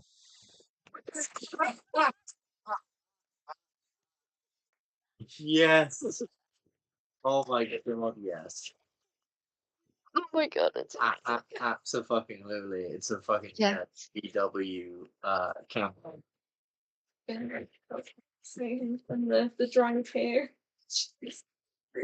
And it's like green on the side. It's got like a peace symbol, but then Arwen's like spray painted over it or some shit. It's like green for like like the woods and the forest and stuff. Arwen's spray painted flame all across the side. A lot of fucking bumper stickers. Yeah, you painted some really nice flowers all Yeah. along, and I'm just like, birds. Go faster, flames. It's like a bumper sticker, like if you're close enough to read this, I will fireball your car.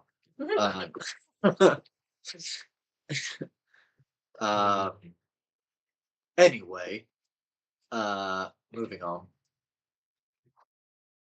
I wish I could draw people so bad. Oh fuck, guys, where do we park? Shit. I'm just imagining like the Scooby Doo. Oh my god, we care. Oh, we're Mystery Inc. That's fucking big. But yeah, no, I'm certainly happy for Klari to have access to Ruka and have cast that at any point during any of the long rests in the past. Then yeah. All of a sudden, it just we're like, wait, Where'd you come from?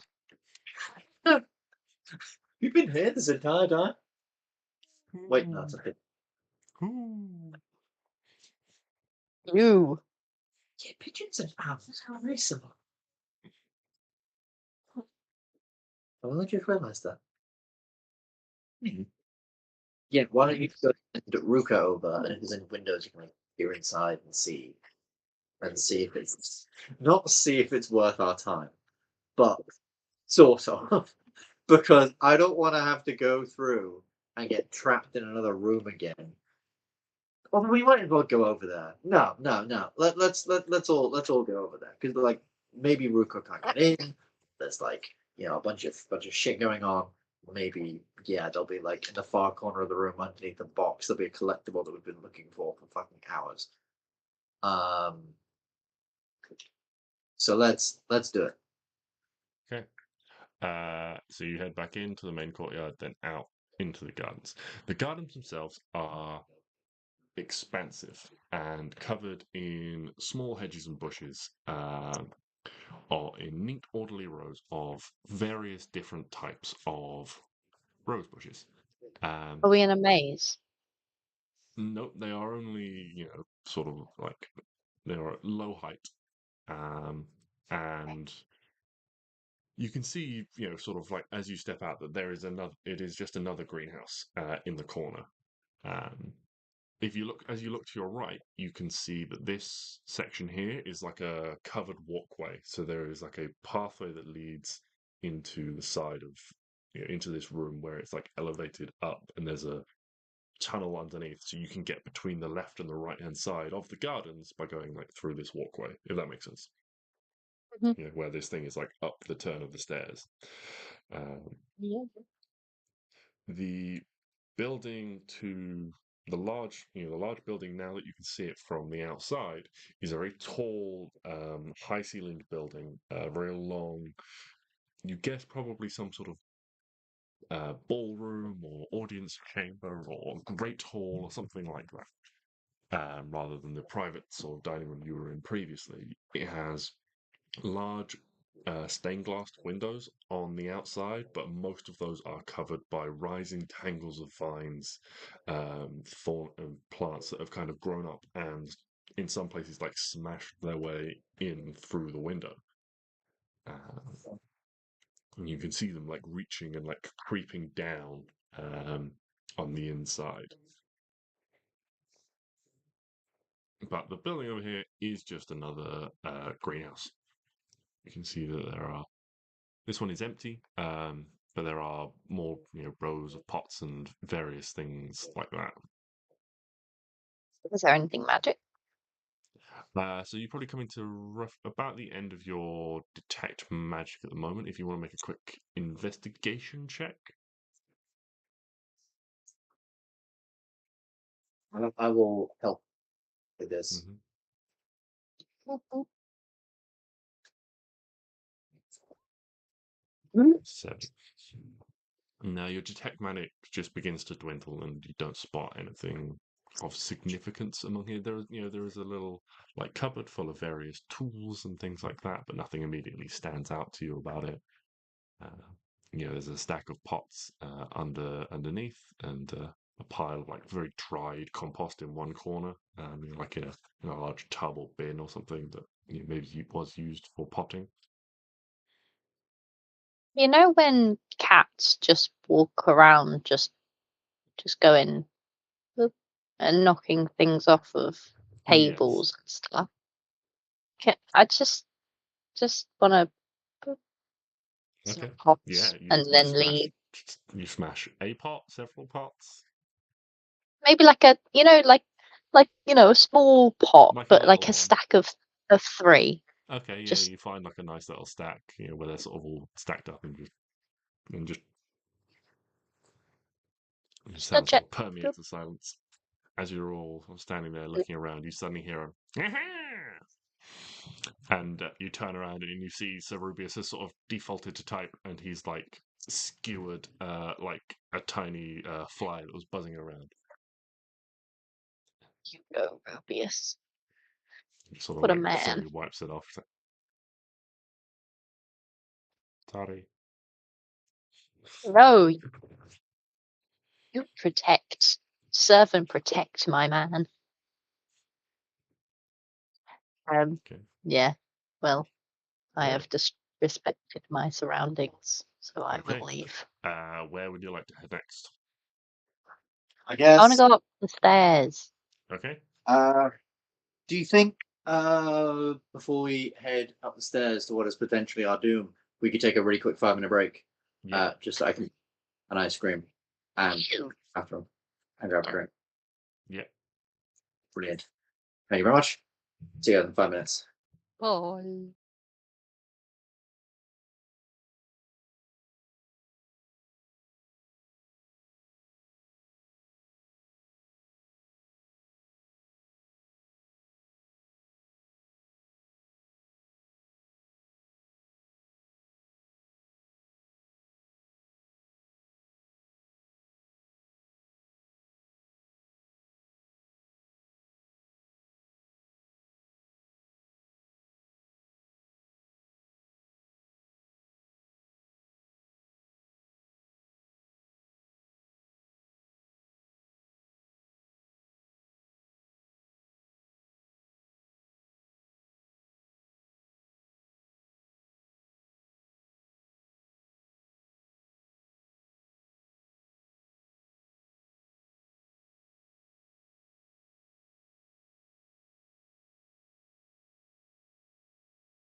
All right, jumping right back in there.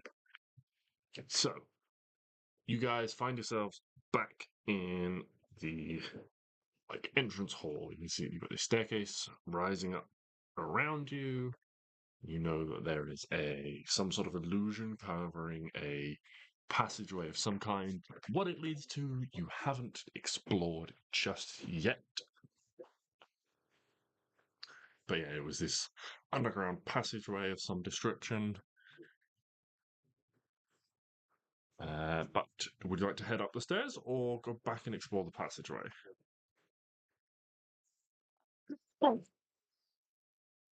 Yeah, up the Stairs. stairs.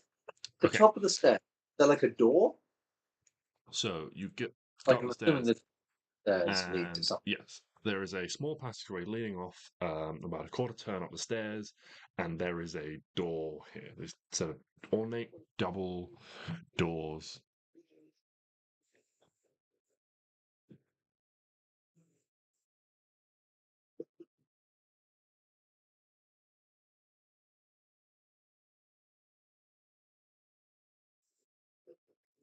You can see that the doors themselves are covered in this gold inlaid filigree. Again, these climbing rose bush design, climbing up.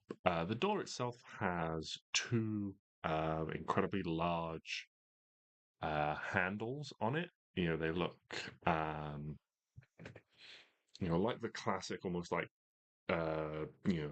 big ring knocker type handles that you get on a big castle door. Um, and in between those, in a seal over the door, is a golden disc that covers over in between those where the lock would be.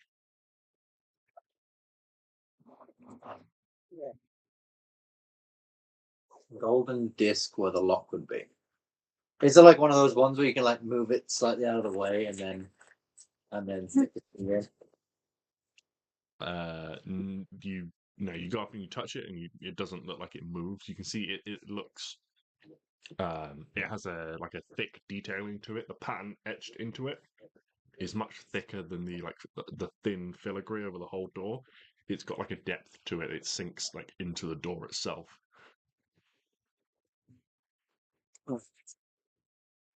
Klari, can you lockpick this? Can Klari lockpick this? I mean, is the door just open? Also a good, yeah, could it? Can we do the first row? The door does not open when you try and push it. Just wanted to check that just before we did anything fancy. Good point. Yeah, you can attempt to try and lockpick it, but you're not quite sure where to begin. That is why I would give you guidance.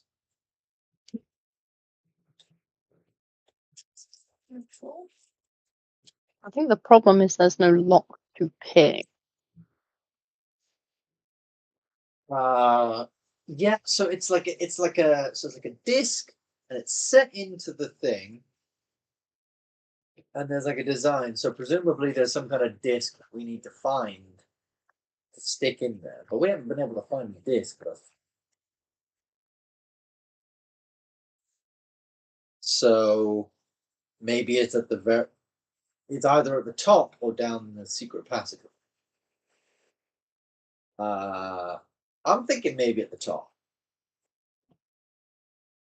Might as well try the top first, and then, or should we try the illusory passage first?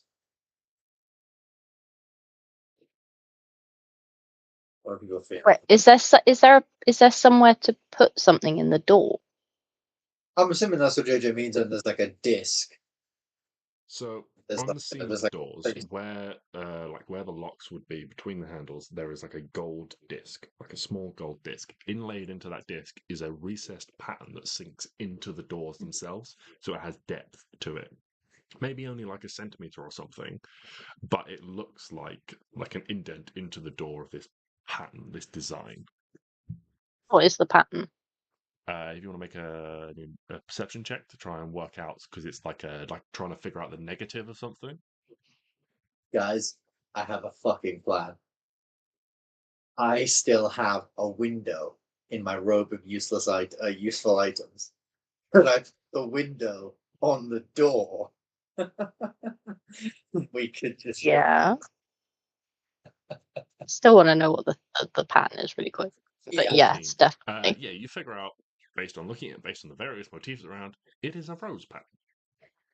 The Yeah. shape of a I flowering rose. that. So something in the shape of a flowering rose would fit into this. Rubius, put your head in it. I'm gonna pick up Rubius and like try and put his head on. Rubius is too large. It looks Aw. small. About the size of probably like a very large signet ring or something like that. Rubius, can you poop seeds? Because because I can with Druidcraft make them bloom, and therefore we could have. I think it needs to be something a bit harder than just a. Oh yeah. No, it would be like a rose. It wouldn't be a. He doesn't poop baby Rubiuses. That's not how this works. Oh! Do me. And then that seed would give birth to a rose. Yeah, but not like a Rubius rose, like a regular rose. You know? Oh. Spontaneous parenthood. Ew. Oh, I shouldn't have had that curry last night. I'm gonna have a baby. Ah!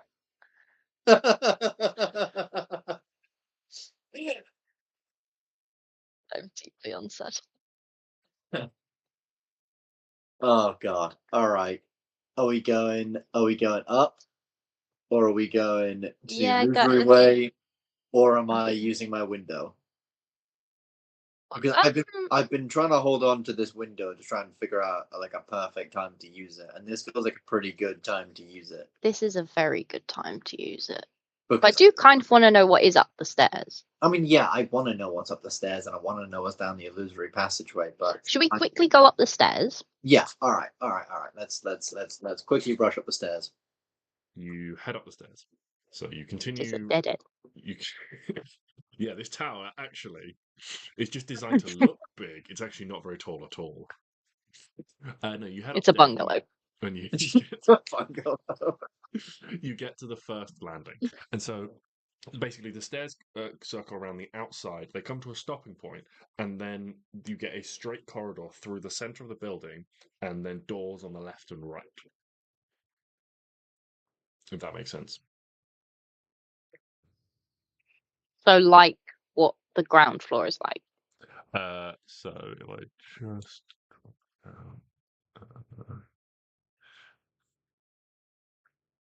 so God, are we essentially, getting another map?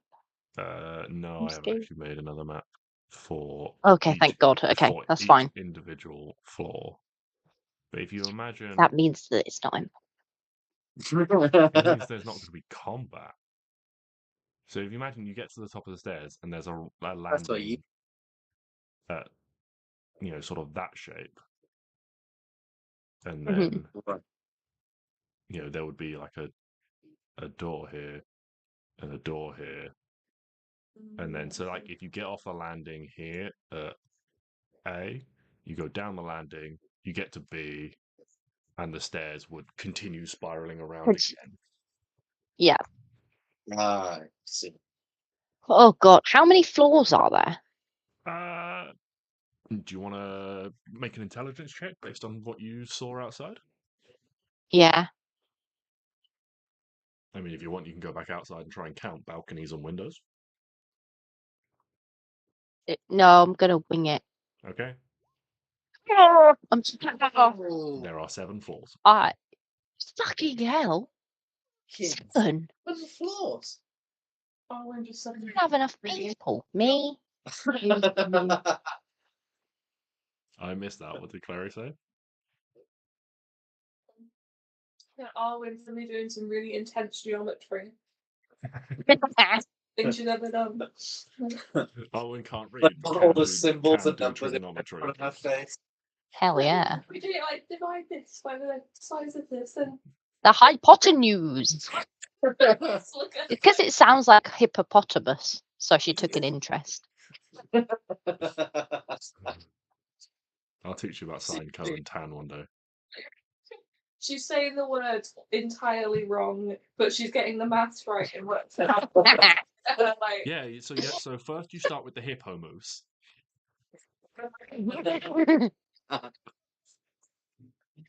But the problem is she can't read any of the problems that are in front of us, so someone has to like describe like, okay, so It's this all length. verbal. Yeah. She Yeah. doesn't have enough paper. So, you get to the first floor. On the first floor, there are 2 doors. Oral exams. Which one would you like to go in first? Right. Yeah. Right is always right. Okay. You Never push had open to the say. door and you see a large room filled with dozens and dozens of bookcases. I go In to the left. in the center of the room is a sort of large fireplace with several chairs and things in front of it. As you Quiet. enter, the fireplace merrily springs to life and starts crackling heartily in the grate. How exciting.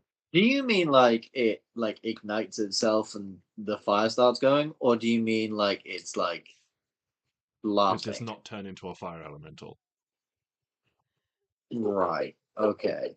Cool. I was It's imagining just- like a Calcifer from Hell. It's just Hell. like an automatic fire. Oh. So the room is I cozy love- and warm. There are several sort of tables and desks and things around as well. And interestingly, stood Ooh. opposite the door, there seems to be some kind of book stand. Oh. I go and read it. And then when she fails, I go and read it.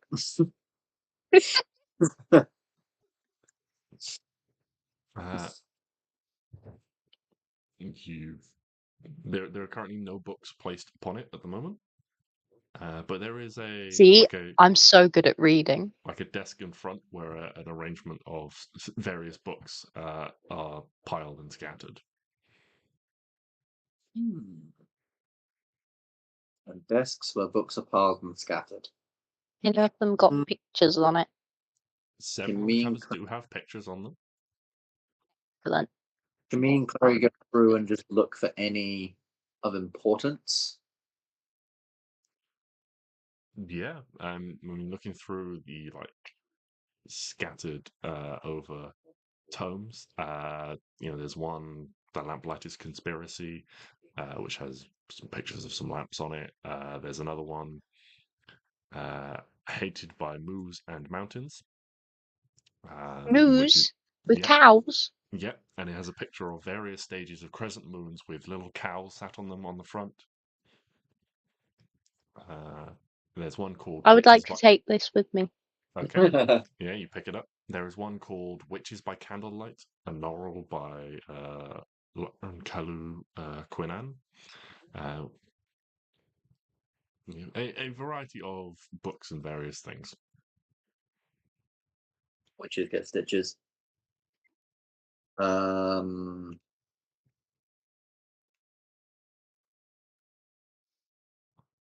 this cow one have pictures inside? It has a few pictures of cows and things like that, yeah. Real cows? Real cows, yes. On the moon?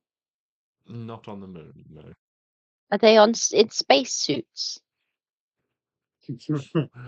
No. I drop kick this thing. I don't want it anymore. I was misled. All right, so a lot of random book. Interesting.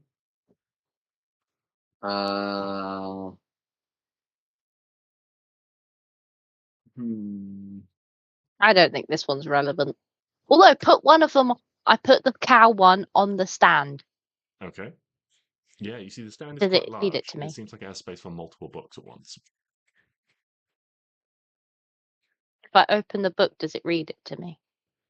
No, it does not. Yeah. Does anything happen? Is there anything maybe that links these books? Can I see like a similar theme to them, or can I see a similar like pattern on their cover, or a symbol on them, or a marking on them, or something that unifies them in some way? We're not playing New York Times connections. Jesus. I mean, you never know. There's a stand with multiple Oh, things. God! Yes, I we don't are know. playing New York Times connections. Can you see a This is- pattern? This Shut is what up. you get. This is what you get. Well, I will look at that as soon as I grab the touches the iPad. It's on 10%. Oh my god. I hate connections. It makes me so depressed. Oh no. Ew, you're trying to steal my future job. Steal your job. My future job. Ooh, look at this sexy lady. Oh, yeah. Pretty. Which these are the I had a TVs. great afternoon when I came up with this. Rat or mouses? Mice in high country, nice in my city, mice in the house. Ali G in the house. Dreams of planets and planets. All right, let's No, that's not how you say that. Christ. let's take a fucking look at these now. So, God, I actually drew loads of fucking book covers. Jesus Christ. Well, I started by making 9, and then I went, no, I'm having too much fun. And then I had to make 16 because it had to be symmetrical. God, he's coming for your job. I know. I'm very upset so by this. the lines and lineages of Aquarium, the Firefly King, by Everard Cotton and Childery Smallborough. Brews, Stews, Murders and Clues by Orfina the Foreign, Potions, Stimulants and Enchantments by Oda Silva. Oda Silva. Witches by Candlelight, a novel by Lauren Kailu Quinlan. Oh, fuck, there's so many. Hated by Moose and Mountain, the Falcon Pigeon. Wait, that's Falco Pigeon. That's a bird. Someone related to birds. Consorts in Light and Dark by Ron Shigand Alice. Mice in My Country, Mice in My City, Mice in My House. A series by Thomas E. Furloy. Thomas A. Furloy. Lamplighter's Conspiracy. That's based off something by Zazus Illumat. There's like a something conspiracy in the real world, isn't there? There's lots of conspiracies. Yeah. Savior of Shadows by Kenzin Sorkos. Ghost of Spatula, a family. Ghost of Spatula, a family guide to supernatural cooking by K. I want that one. Planets and Planes, a trilogy in 4 parts by L. Cloud Strider. It's not volume wrong, but volume.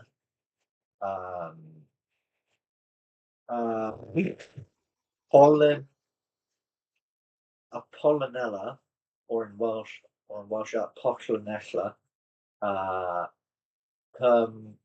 Pollinella perlimella. A. Pollinella permoriras presents Summer Nights, a biography of Aurora First Sword of the Glooming Rings court. Bark, The Duchess of the Necklace by K.T.T. Niklot. The Butcher of Basilisk Isle, a comprehensive account of Geralt and Renfre's Blood War by Sharam Furball. Rogue's Guide to Lockpicking, Thieving, Burglaring, Pickpocketing, Poaching, Pilfering, and Larceny. That is a mouthful. They need, like, advice for fucking... Does he buy a stealer? Yes. Fuck sake. I mean, I love it, but good God. And then finally, you've got Pocket Monsters, a guide to miniaturized minions by Professor O.A. King.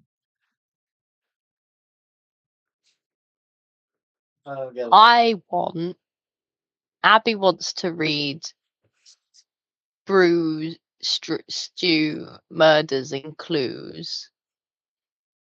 Because I think that would be a really cozy detective thing, a bit like Legends and Lattes. That sounds very much like I want to read A Rogue's Guide to Lockpicking, Thievery, Burglary, Pickpocketing, Poaching, Pilfering, and Larceny. But for no reason. I also want to read The Ghost of the Spatula. The Ghost of Spatula, a family guide to supernatural cooking by K.R. Atos. Oh, it's oh my god! Yeah, Ben's got it. There we go. So that was not important. That was a goof. Ghost of Spatula? It's like Ghost of Sparta, Ghost of Spatula. Oh. It's a What's Ghost of K.R. Atos. Right, Atos okay. So K.R. Atos is Kratos, and then he's the Ghost of Sparta.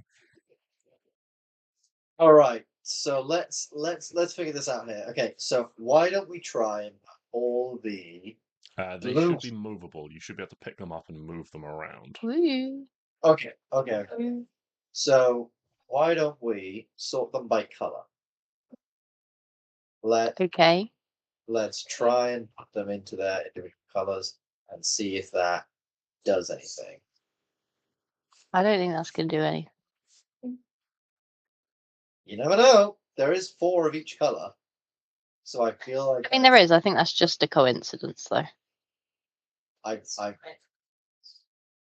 colors. I reckon that's got some help.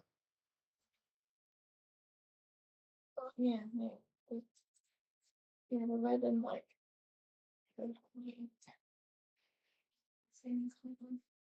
Yeah. Oh yeah, there's like 2. Well, there's 2 variations of red and 2 variations. Well, I'm going to ignore that. What happens if we put 4 books of each color? Hold on. Oh, holding on. No, maybe. Hold on. Holding on.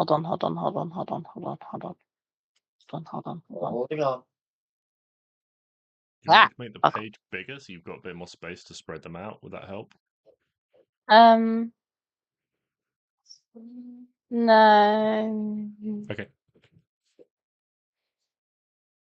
Probably not. That looks like an eye. Oh, lock. I've got it. I'm so clever. Oh! Fuck you all. Sorry. It makes Oh, wait, no. Maybe not. No, not one. There's one. I found it. Yeah, the blue one. Ah, I'm zooming in, not scrolling up. Ah. Boom! Do I win? Where do you put these books? In my mouse. I was not ready for that. in your mouth.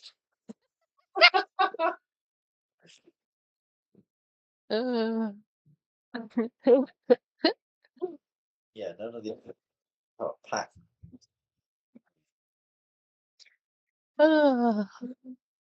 Yeah, if we put those 4 on the stand, Does it make good things happen? Nothing seems to happen as you place those Aw. books upon the stand. But the books What? do come together. As you place the last one Because in place, they all like bump and butt up against each other and seem to lock in place. um um So are there groups of books? So well, read the lock picking one. what? Someone read the lock picking one. A rogue's guide to lockpicking, thievery, burglary, pilfering, pickpocketing, and larceny. So you say they come together, right? Yes. As Yeah, in, like, they all they're merge? like they join together, as in like you line them up like puzzle pieces, and kind of like how in a video game, they like auto like you're like a little bit, you're like a couple of frames off, and so it just like bumps it into the right place. So they like there's a little like pull of magic, and Right. they all align themselves where they should be to perfectly give you the shape of that keyhole. Right. One of these four to do with light Yeah. or dark. Like, Oh, so do you think we need, like, what's four that can be to do with, like, animals, for example? Because we've got the hated by moose and mountain, that's to do with cows, as well as the other one that's got mice on it. Is there another one with, like, an animal? There was one with a. There's the miniature minions and the basilisk. okay, hang on. These is like space. I don't think that's. No, I don't think that's got any relevance. If we try and make some between any of them. I reckon that goblin on the front is also like a one that's Get monsters. A guide to miniaturized minions by OA King. So what if we put that one with the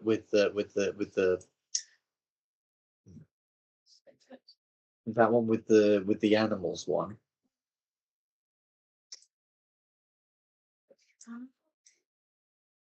What was the cow? Yeah, the hated by moose, because that's about like cows and What is stuff. that? It's literally the one you've got above the planets. Yeah, I reckon that's to do with moons. no moose. Because it's got moons on it. Yeah, but it's also it's got cows. on the moon. That's cute. So I reckon those, and then we've got there's the goblin.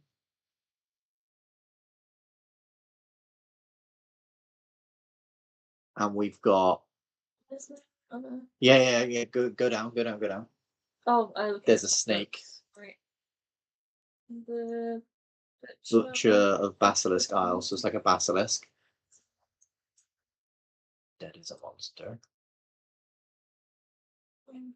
Oh, so good with fucking connections. I don't know that that's right yet. Calm down. I reckon it's right. Do they all align themselves and slot themselves and It happens when those ones join together. son of a fuck. It doesn't. No. Okay, I'm wrong.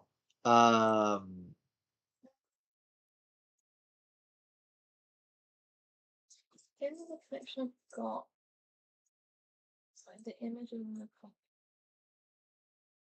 And these ones have like multiple images. And that one also has multiple.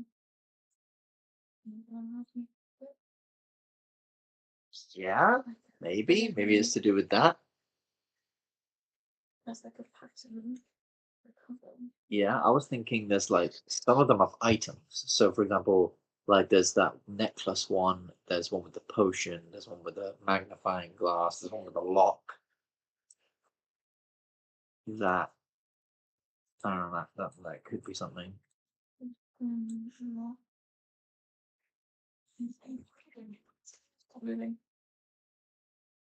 Do they stick together?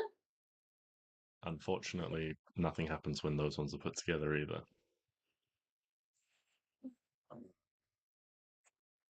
So we've got a lock with that one. None of the others. Wait, why are they? Oh no, I know, Joanne, not with me. None of the others have any kind of like image that they make, do they? No, nothing else. Apart from the candles and stuff, good as to the end. The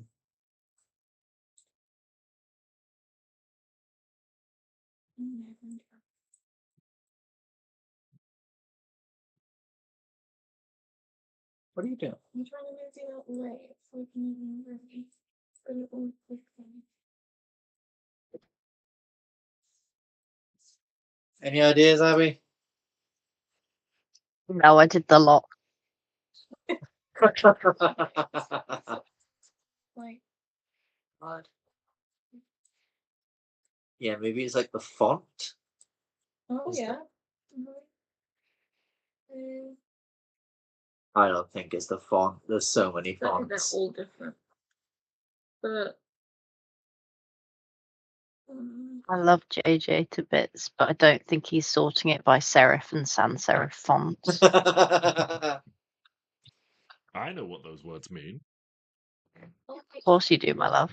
they're a series. Now, excuse me while I go on my iPad one Like- second. Yes, volume. Is there a? There's volume 1. Is there a volume 2 of anything? No, but there should be 2 others. There could be 2 others. They're a series.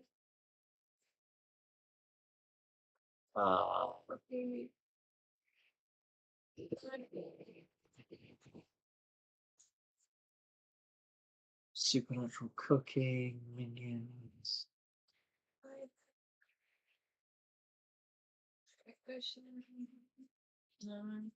I looked it up and I'm not sure I could tell you which of those fonts. Still tell you which of those fonts are serif and sans serif.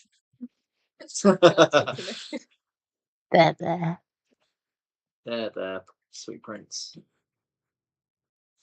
Okay. Maybe You're still pretty for me. No. How do I move some around? Light and dark. And we have some makeup on. Yeah. What if we just turn off the light? That might not be a terrible idea. Are there lights? The main source of light is coming from that fireplace that's sprung up. I can with Druidcraft turn off a small fire, so Yeah. You turn out the light. There's still some windows in here, so there's still a little bit of light, but it does get quite dim. You know, it's a lower floor, so the vines and things that grow up have done a significant job of covering the windows. But as you turn out the light, one of the books begins to emit a small glow in the dim light, which is by candlelight. I knew it! So Witches by Candlelight emits a small light.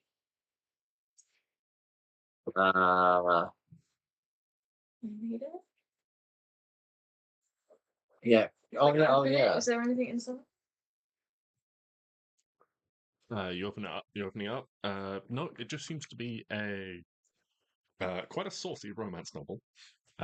Oh, As you begin to flick through the pages, not illustrated, but you notice that there are several well loved corners to some pages that look like they've been folded down for later reference. Hold on, guys. I think we need to read through these to make sure that it's just 100%. There's no clues. Let's just read the ones that have been done. what happens if we just put that book on top? Put that book on top. Yeah, like in the middle. You put Just that like- book on top, and Yeah. the light shines through, and you get an image of like a light of like a reverse silhouette, of like the light shape of the keyhole that's on the cover going through and projecting towards the door. As it does so, the door gives a click and just What none of you had realised is you were all locked in. Oh, right. Oh, good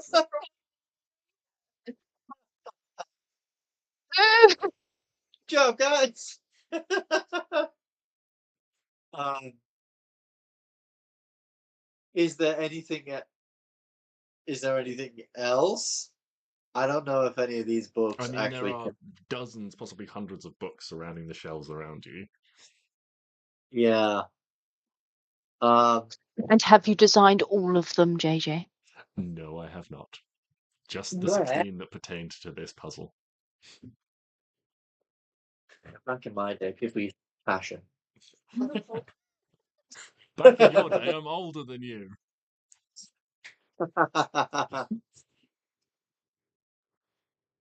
I don't know if, yeah, I don't know if any of these like have any other connections that we can try and eke out, but I think that was I mean, yeah, they are the all, thing. they are all books, and as you look through them, they all have the various knowledges contained within. well, you know what? Maybe we should take a bunch of them. Like, I reckon if we take the potions one, the lockpick, Minions one. the minions one, and the planes and planets one. Okay, yeah, you can mark down you've got those book titles. Wait, what are the other ones that are up? Like in the Savior of Shadows, Consort to Light and Dark, Lamplight. Yeah, but if we take those off, it might lock us in again. Oh We yeah, can't have my- them. Good point.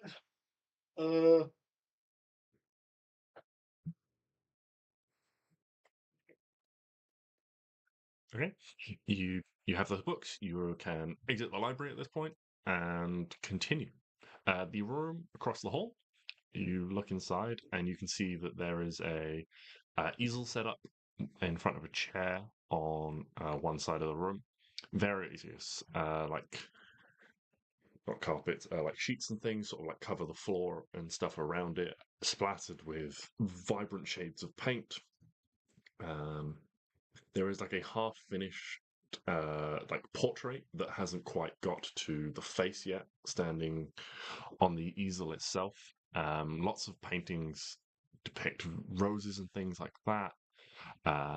The tower itself, taken from various positions around the lake with different sort of backgrounds of the surrounding landscape, one of which includes a nice shooting star.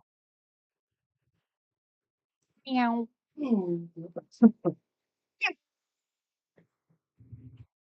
Go fast.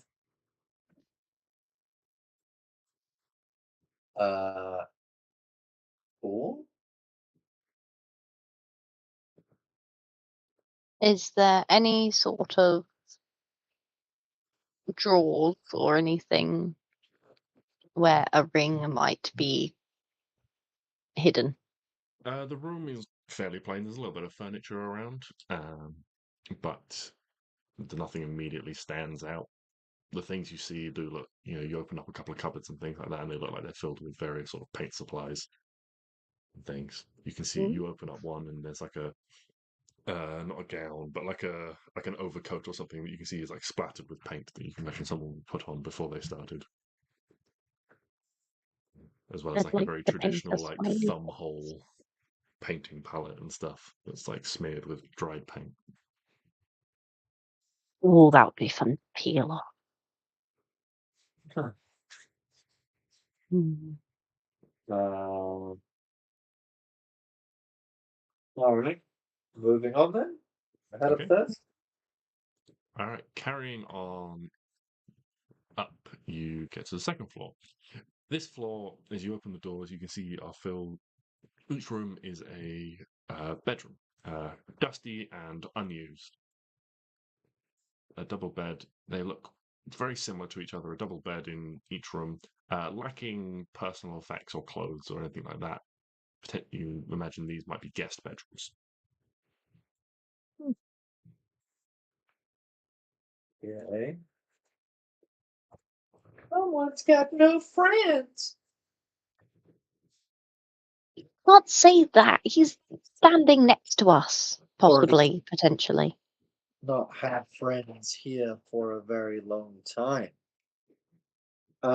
Yeah, can I be like looking at Rubius while all this is sort of going on? Is there any indication on his face that uh anything is amiss? Yeah, Is he make an insight check or a nature check because he is a plant. So anyone can do that if they want an insight or a nature check because he's Can I technically a help? plant without a face. So insight will be a much a higher DC. Arwen said she was helping, I did. Mm. so I get that 20. Yeah. So the emotions you pick up from Rubius are kind of childlike wonder, as well as some trepidation. You know, there's What about some bits where he's Petunia? sort of How's like she just sort of doing? like looking around, you know, looking up at everything, just kind of like, but then also like he seems to be a little bit sort of like withdrawn and sort of shaky, you know, as if he's like frightened and sort of like looking around like he's worried something's going to jump out at them. Oh, Okay. how's Petunia looking? Petunia looks quite calm. She seems a little bit timid. Seems to be responding, you know, to Rubius's mood state as well. But he's keeping like a careful like control of her, and you know, two of them together are just exploring steadily behind you, taking the lead from the two of you. But yeah, up or down? Next floor or dirt tunnel? Up, he says. Okay, so the next, you reach the next floor. On one side of the hall, there is a cozy sitting room. 3 sofas arrayed around a coffee table, all pointing towards an empty fireplace. The room has Does this large one windows. burst to life? This one does not. Oh, But being slightly higher up, the vines are slightly less dense here. Yeah, the room is looks, you know, like it would have been cozy if it didn't have a sort of like a dusty, unlived in state about things. You know, little side tables and things are scattered about, and a lovely chandelier hangs from the ceiling. On the other side of the hall, there is a room that looks much more like a study. It has a large desk, several bookcases behind the desk, and things like that. The desk has several, you know, drawers and various things. Alright. oh, drawers in a desk. Yes. Look through the drawers of the desk. Okay, make an investigation check. For some reason, in my mind, that was much more complicated than there is just some drawer than a desk. I'm helping by casting guidance.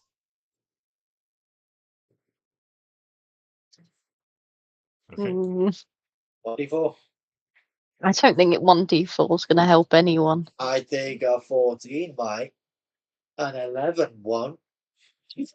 11. You look through the drawers, they've got various things, ledgers, things like that, you know, about various food stocks. You find a few sort of letters of correspondence to the prince and things,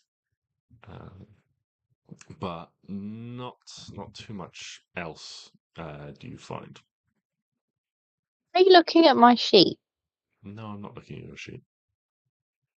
What you do find is on one of the shelves of the bookcase, you find what's it called? A little sculpture um, of a rose. It's made from metal, and it sits in a little copper jar. And this it's quite large. It's probably larger than life, and it has this familiar bluish sort of wavy pattern to it. Stix that you recognise as a piece of starfall sting. Oh, Well, I'm going to yoink that. But I also think this could be the thing to get into the. This is a rose pattern, so it could be the metal thing we need to get into the. It could be. You imagine it's probably too big, the size that it is. No mind that. Well, I'm going to yoink that and put it in the back pocket. Okay. I don't want to be carrying around a bunch of metal. Swap bags of holding a 4. Okay. Fucking great. Got some Starfall steel, guys. This thing is getting a fucking upgrade. I'll put it. Do you want me to put it in? I think Stix first is just like, I just want to make sure Lord Motsy is like pulling a fast one on me. And he just takes his spear and takes the thing and just tink, tink. Yeah, they don't. It doesn't just suck it in. It's not that simple. Okay, to me, okay, fair enough. Like, I'm paying fucking thousands for this spear to be bad out. And if he's just going into another room and just going, ting, wait, all right, trying to binge around for 2 weeks and pretend I'm doing hard work. What was that, mate? Cool. Moving on, or exploring some more. I guess moving on, unless there's if there is anything else to explore in this room, then probably exploring this room. But otherwise, yeah, moving on. What would you like to look around some more? It's up to you guys. Yeah, why not? I'll make a cursory perception check, or rather, I will aid someone in a cursory perception check as my perception has failed. Oh, I'm good at perception. There we go. You're also very good at perception. I am. You don't. Okay. So you look around and you spot in a dusty corner underneath a little table that there is what looks like a little case, maybe sort of the size of like 2 packs of cards, like put together. A little like velvet case, and you pull it out, Arwen. And as you open it up, a little note falls out, and all the note says is 4 rings as requested, JP and Sons. 4 rings as requested, JP and Son. Yeah, and then you open it up, and there is a little like foam box, and there's like 4 slots in it where potentially 4 rings could have stood, and it is completely empty.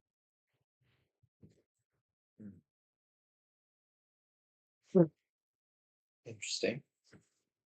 You like, and you turn the note over as well, and on the back it says, enchantments were difficult but has been performed as requested at expedited rate. Okay. Maybe at the end of all this, we'll have 4 fancy rings. We can open a door to a place we will never be back to ever. Who knows? Who knows? Cool. Let's continue up. Okay. So the next floor has, as you enter the floor, you are suddenly sort of flooded with much more light. The walls to the rooms are both glass, and the exterior walls seem to be mostly glass as well, between sturdy stone columns. And you can see they seem to be another 2 sort of little like greenhouse rooms, But yeah, both just filled with dead plants. Oh God. That's not good. Yeah, that's not necessarily good.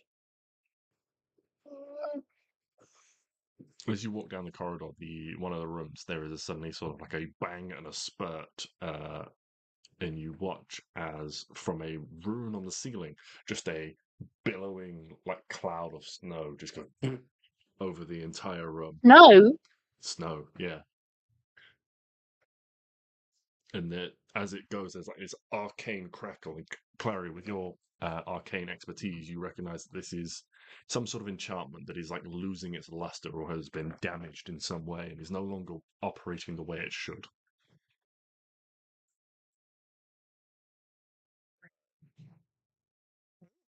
Do we think something will happen if we get these plants alive again? Or not? I mean, I don't think we need to. I don't really know. Having a look around, you would potentially guess that it would just be some sort of atmospheric control.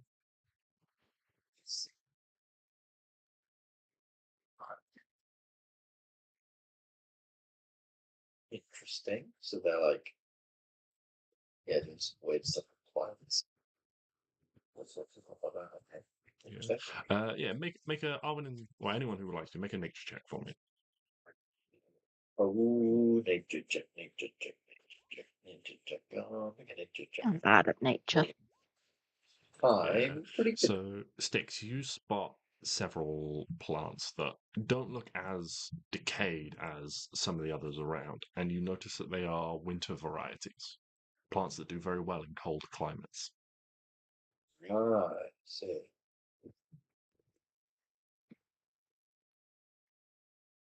Sorry, that was on my. Yeah. Continuing up or going down? Continuing up, I suppose we're already. Okay. The fifth floor is what looks like another pair of guest bedrooms, plain and simple. And then as you continue on, this time when the staircase rises up, it doesn't split into a dividing corridor. It just rises up into a singular large room at the top. Excuse me. In the center of the room is a large four-poster bed. A beautiful woman lies still under the covers. Asleep or dead, it's impossible to tell. Around the room is scattered various pieces of furniture. There is a private dining table, various wardrobes. A set of double doors leads out onto a balcony. A small door leads to what looks like a private bathroom. And on one side, another set of stairs leads up to the roof, it looks like. Standing in the room as well, flanking either side of the bed, like two waiting sentinels, are two sets of similar matching armor. On one side stands a pale pink set or a pale pink and white set of plate. The plate pieces covered in fine filigree of roses and rose-shaped rondels cover the joints. A cloak of petals starting at white and slowly transitioning to red at the bottom hangs from the shoulders. The gauntlets are positioned on the beautiful basket hilt of a long rapier standing point down on the floor. On the other side stands an armor of various shades of autumn and spring leaves. The plates are made from a scale-like pattern of leaves and a closed-face helm covers the head of forest green. The armor and the cloak slowly transition through yellow to orange to bright autumn red. At its side, a lance of green and gold wood tipped with a cruel-looking spiral point of golden metal stands, awaiting a hand to take it up. once more. Yay. Tempting. Was it? You say it was a lance? One of them has a rapier, and one suit of armor has a rapier. The other one has a lance. Oh, I don't really want a lance. I feel like a Yeah, lance but is awkward. that pretty armor. It is fancy armor, but it's made of metal though. And I like my wood. Oh, is it? Yeah. Fair enough. Maybe, but I feel like it's also like this is mine. And I also think that I'll just sort of like, as we see this, I'll just sort of like slowly back down the stairs, and I'll say, I have a theory. I think if we go into that room, those two pieces of armor are gonna like animate or come to life, try and fuck us up. Or something. Okay. I stroll in. Why don't we try and stealth in so that they don't maybe come to life and try and kill us, and maybe we can try and figure out something? Also, this figure lying in the bed, are they familiar? No, you've never seen them before. Alright, let's be cautious. Be stealthy. Guidance.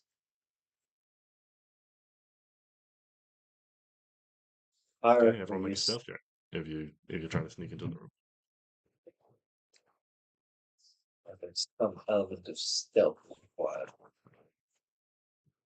15 plus 16. 19.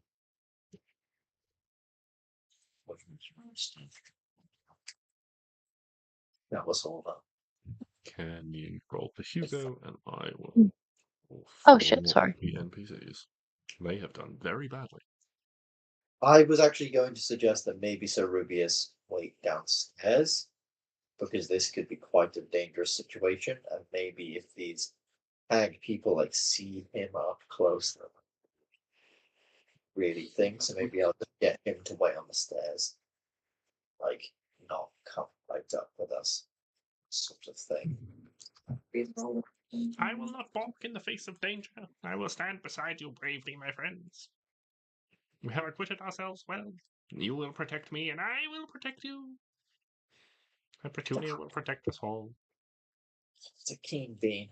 Can't argue with them. Yeah, so you all head up, slowly creep your way into the room, and nothing happens. Son of a I could have rolled in here, and you denied me that.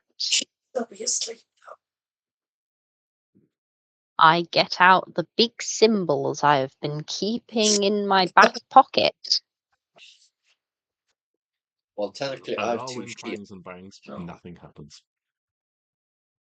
Oh. The woman does not stir, or move, or wake, or react in any way. Can I make a medicine check to see if she's dead? You absolutely She's can. definitely. I reckon she's like fucking sleeping. Oh, she's Sleeping Beauty. What do you want to bet? She's like Sleeping Beauty, waiting for the prince to come like kiss her and wake her up.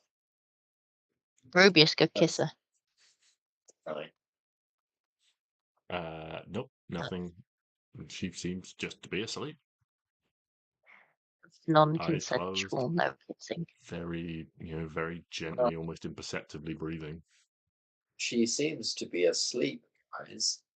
Or at least that's what I think. Maybe, as all good doctors should have, a second opinion is what.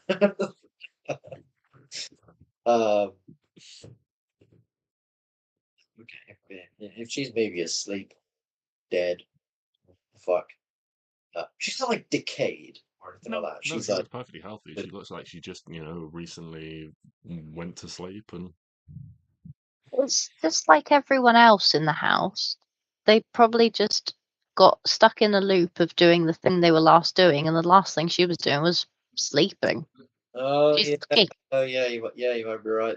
But yeah, that's a good call actually. Well, if you guys remember back, Arwen, you would remember this because you know the story very Very. well. Something happened to the princess that made her Oh, ill yeah, in she was some ill. way, and they were never really sure what happened. Yeah. Rubius, can you just come like kiss this random lady?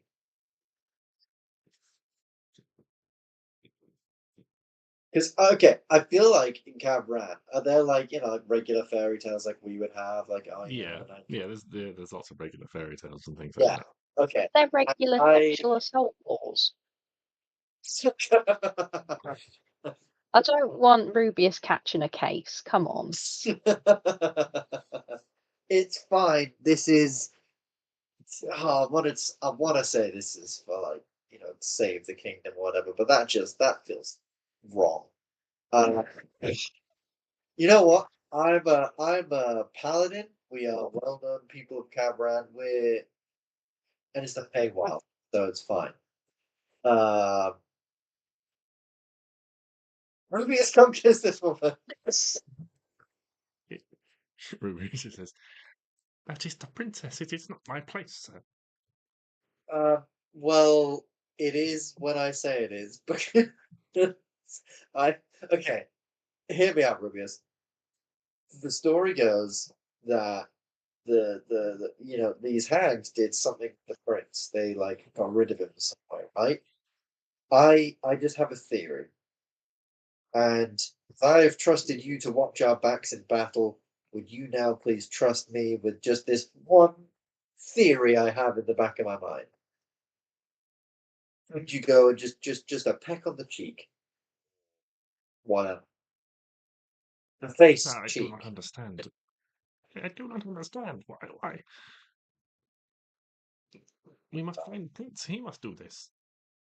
Yes, and I have a distinct theory that I will tell you about after you've done this task for me. Make a Please. persuasion check for me, please. I'm quite good at these. So, here we go, plus 10. Come on, baby. 29! Fucking get it.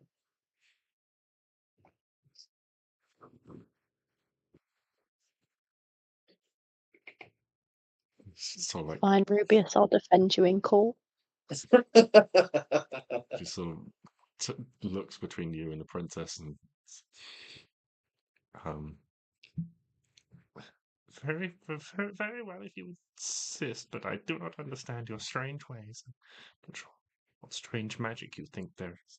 And he like hops down and like pitters across to the floor and like jumps up on the bed and just sort of like walks over and stands next to the pillow and just sort of like turns around and looks at you again and turns and looks at the princess and slowly lowers his head very tenderly down until the petals just brush her cheek and stands back up again.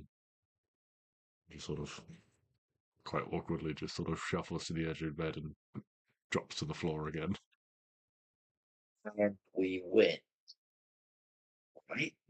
No, nothing happens. Perfect. Um,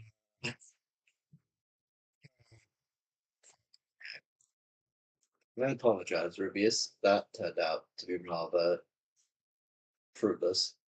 I just had a theory, but there we go. Okay. So if that's not that, then I suppose can we look around in this room to see if there is any kind of like a thing that would sort of press. Mm-hmm. Yeah, make an investigation check. Um, I will give someone advantage. I'm not very good at investigation. I only have a plus one. I feel like cleric pretty good investigation. Oh, you got a plus three. Give you advantage. Yeah.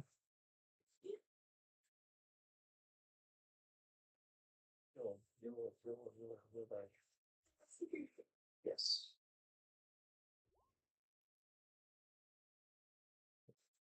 Can I also investigate Yep. on my own?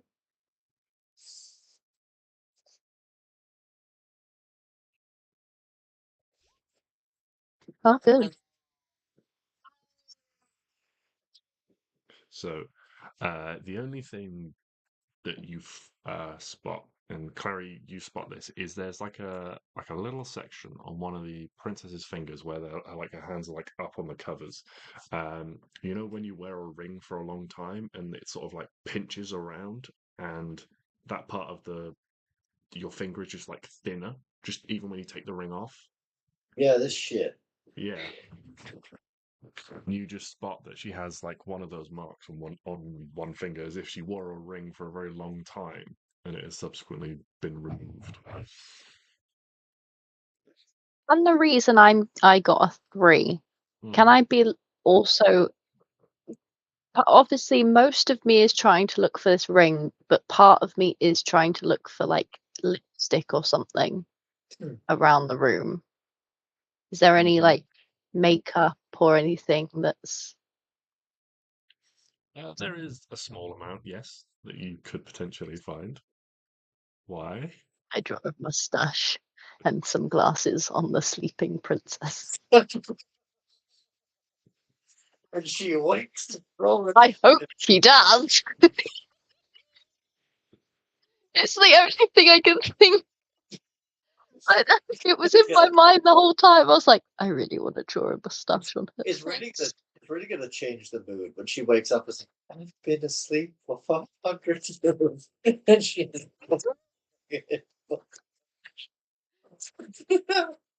Thank you, kind adventurers, you saved our souls.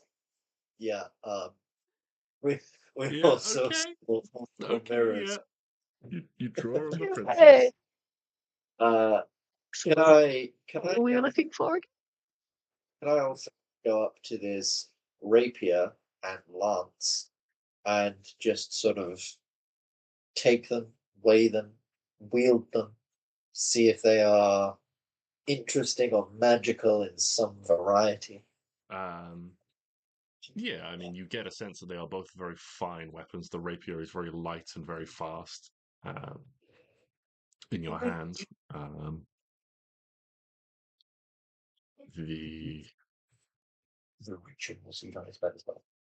the lance itself is obviously much bulkier and heavier. You're not used to fighting with a lance, but it is in some ways similar to a spear as a thrusting weapon that you can stab with.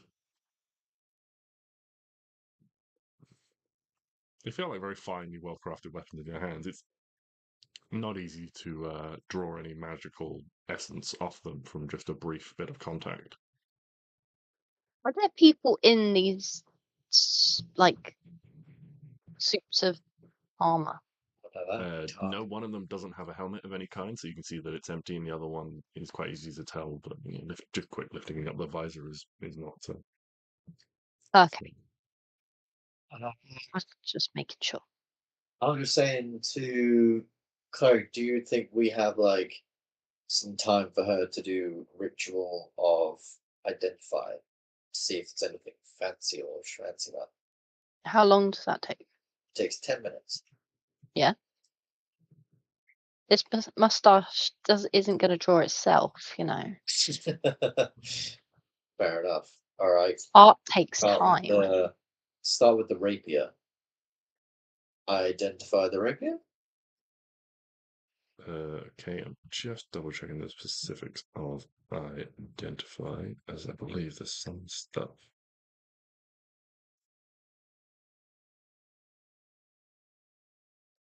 Oh no, not stuff. Not stuff. No.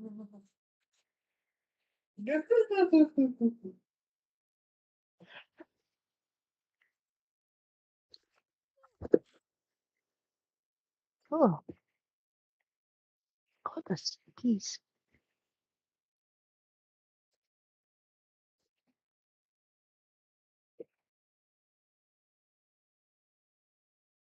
Interesting. I thought that was a Okay. So I haven't fully started these out. I'll be honest. But they are both +3 weapons with a variety of additional capabilities. You Awesome. learn that the rapier itself is where's it going? My notes. There it is. The rapier itself is belongs to the prince and is his sword called Thorn of the Morning. And the lance belongs to Princess Bryony Fableguard and is called Heartwood's Hope. One thing you do know is of the sort of base things that I come up for these, the rapier also has various whip-like properties. It can sort of do like thorn whip and various other sort of like grasping spells, like grasping vine and things like that. And the lance has the ability to turn into a great axe. Yeah. Oh, these sound sick. That These rapier are sounds. very powerful weapons. That rapier sounds dope.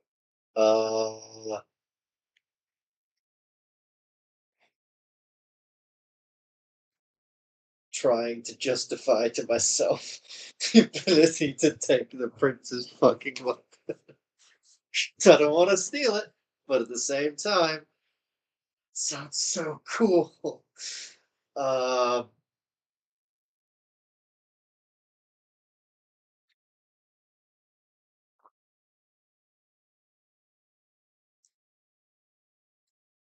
That face.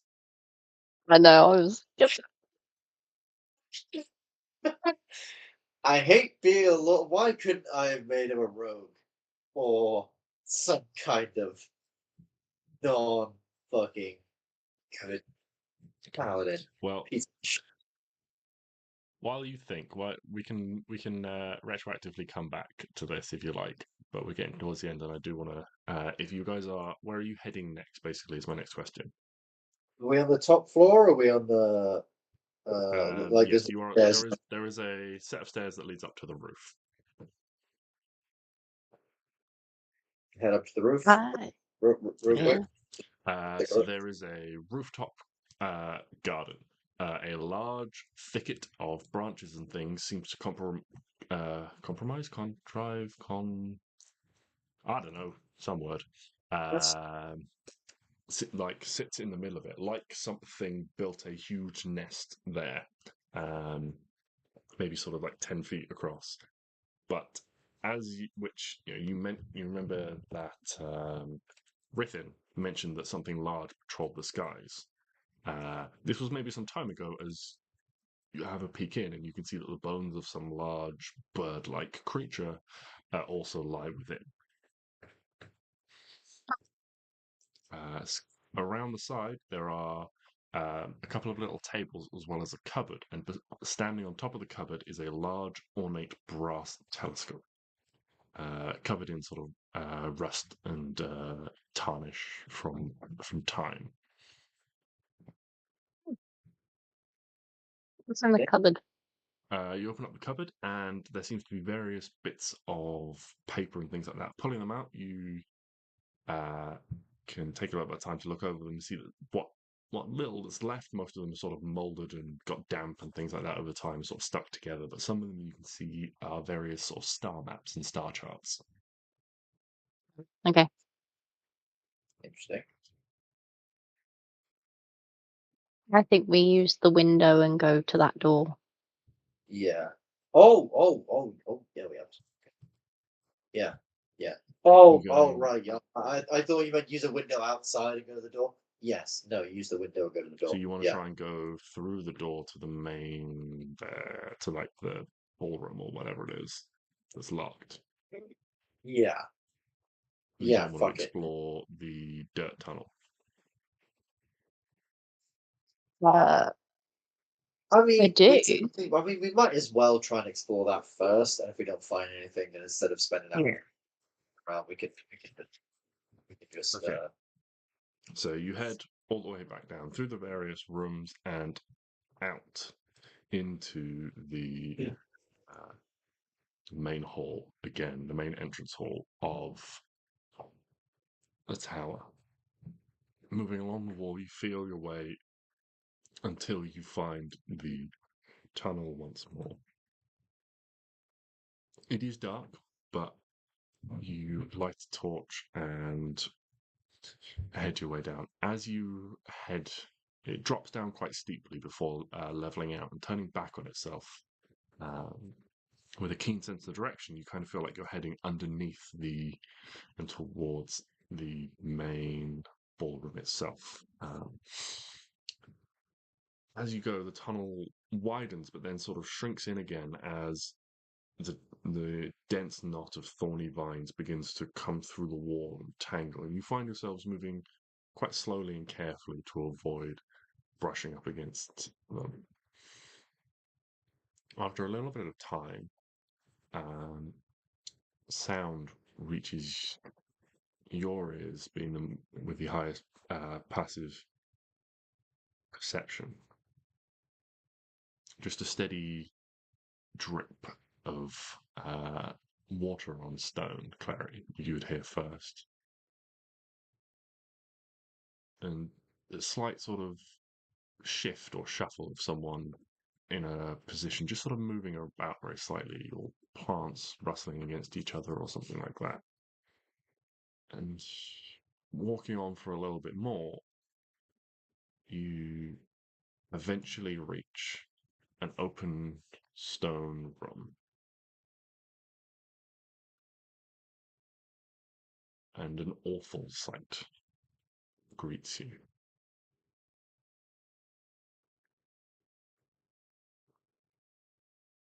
In the center of the room, spread-eagled, suspended from the ceiling by thorny vines, arms and legs held apart, wrists and ankles covered in dry blood, and body covered in numerous cuts, some half-healed, some dried, some still oozing blood. Around his face and neck also spirals a thorny vine, digging into his throat, cheeks, eyes, and forehead. The prince No, imprisoned. no, And that is where we'll pick no. things up next week. I still think it's him.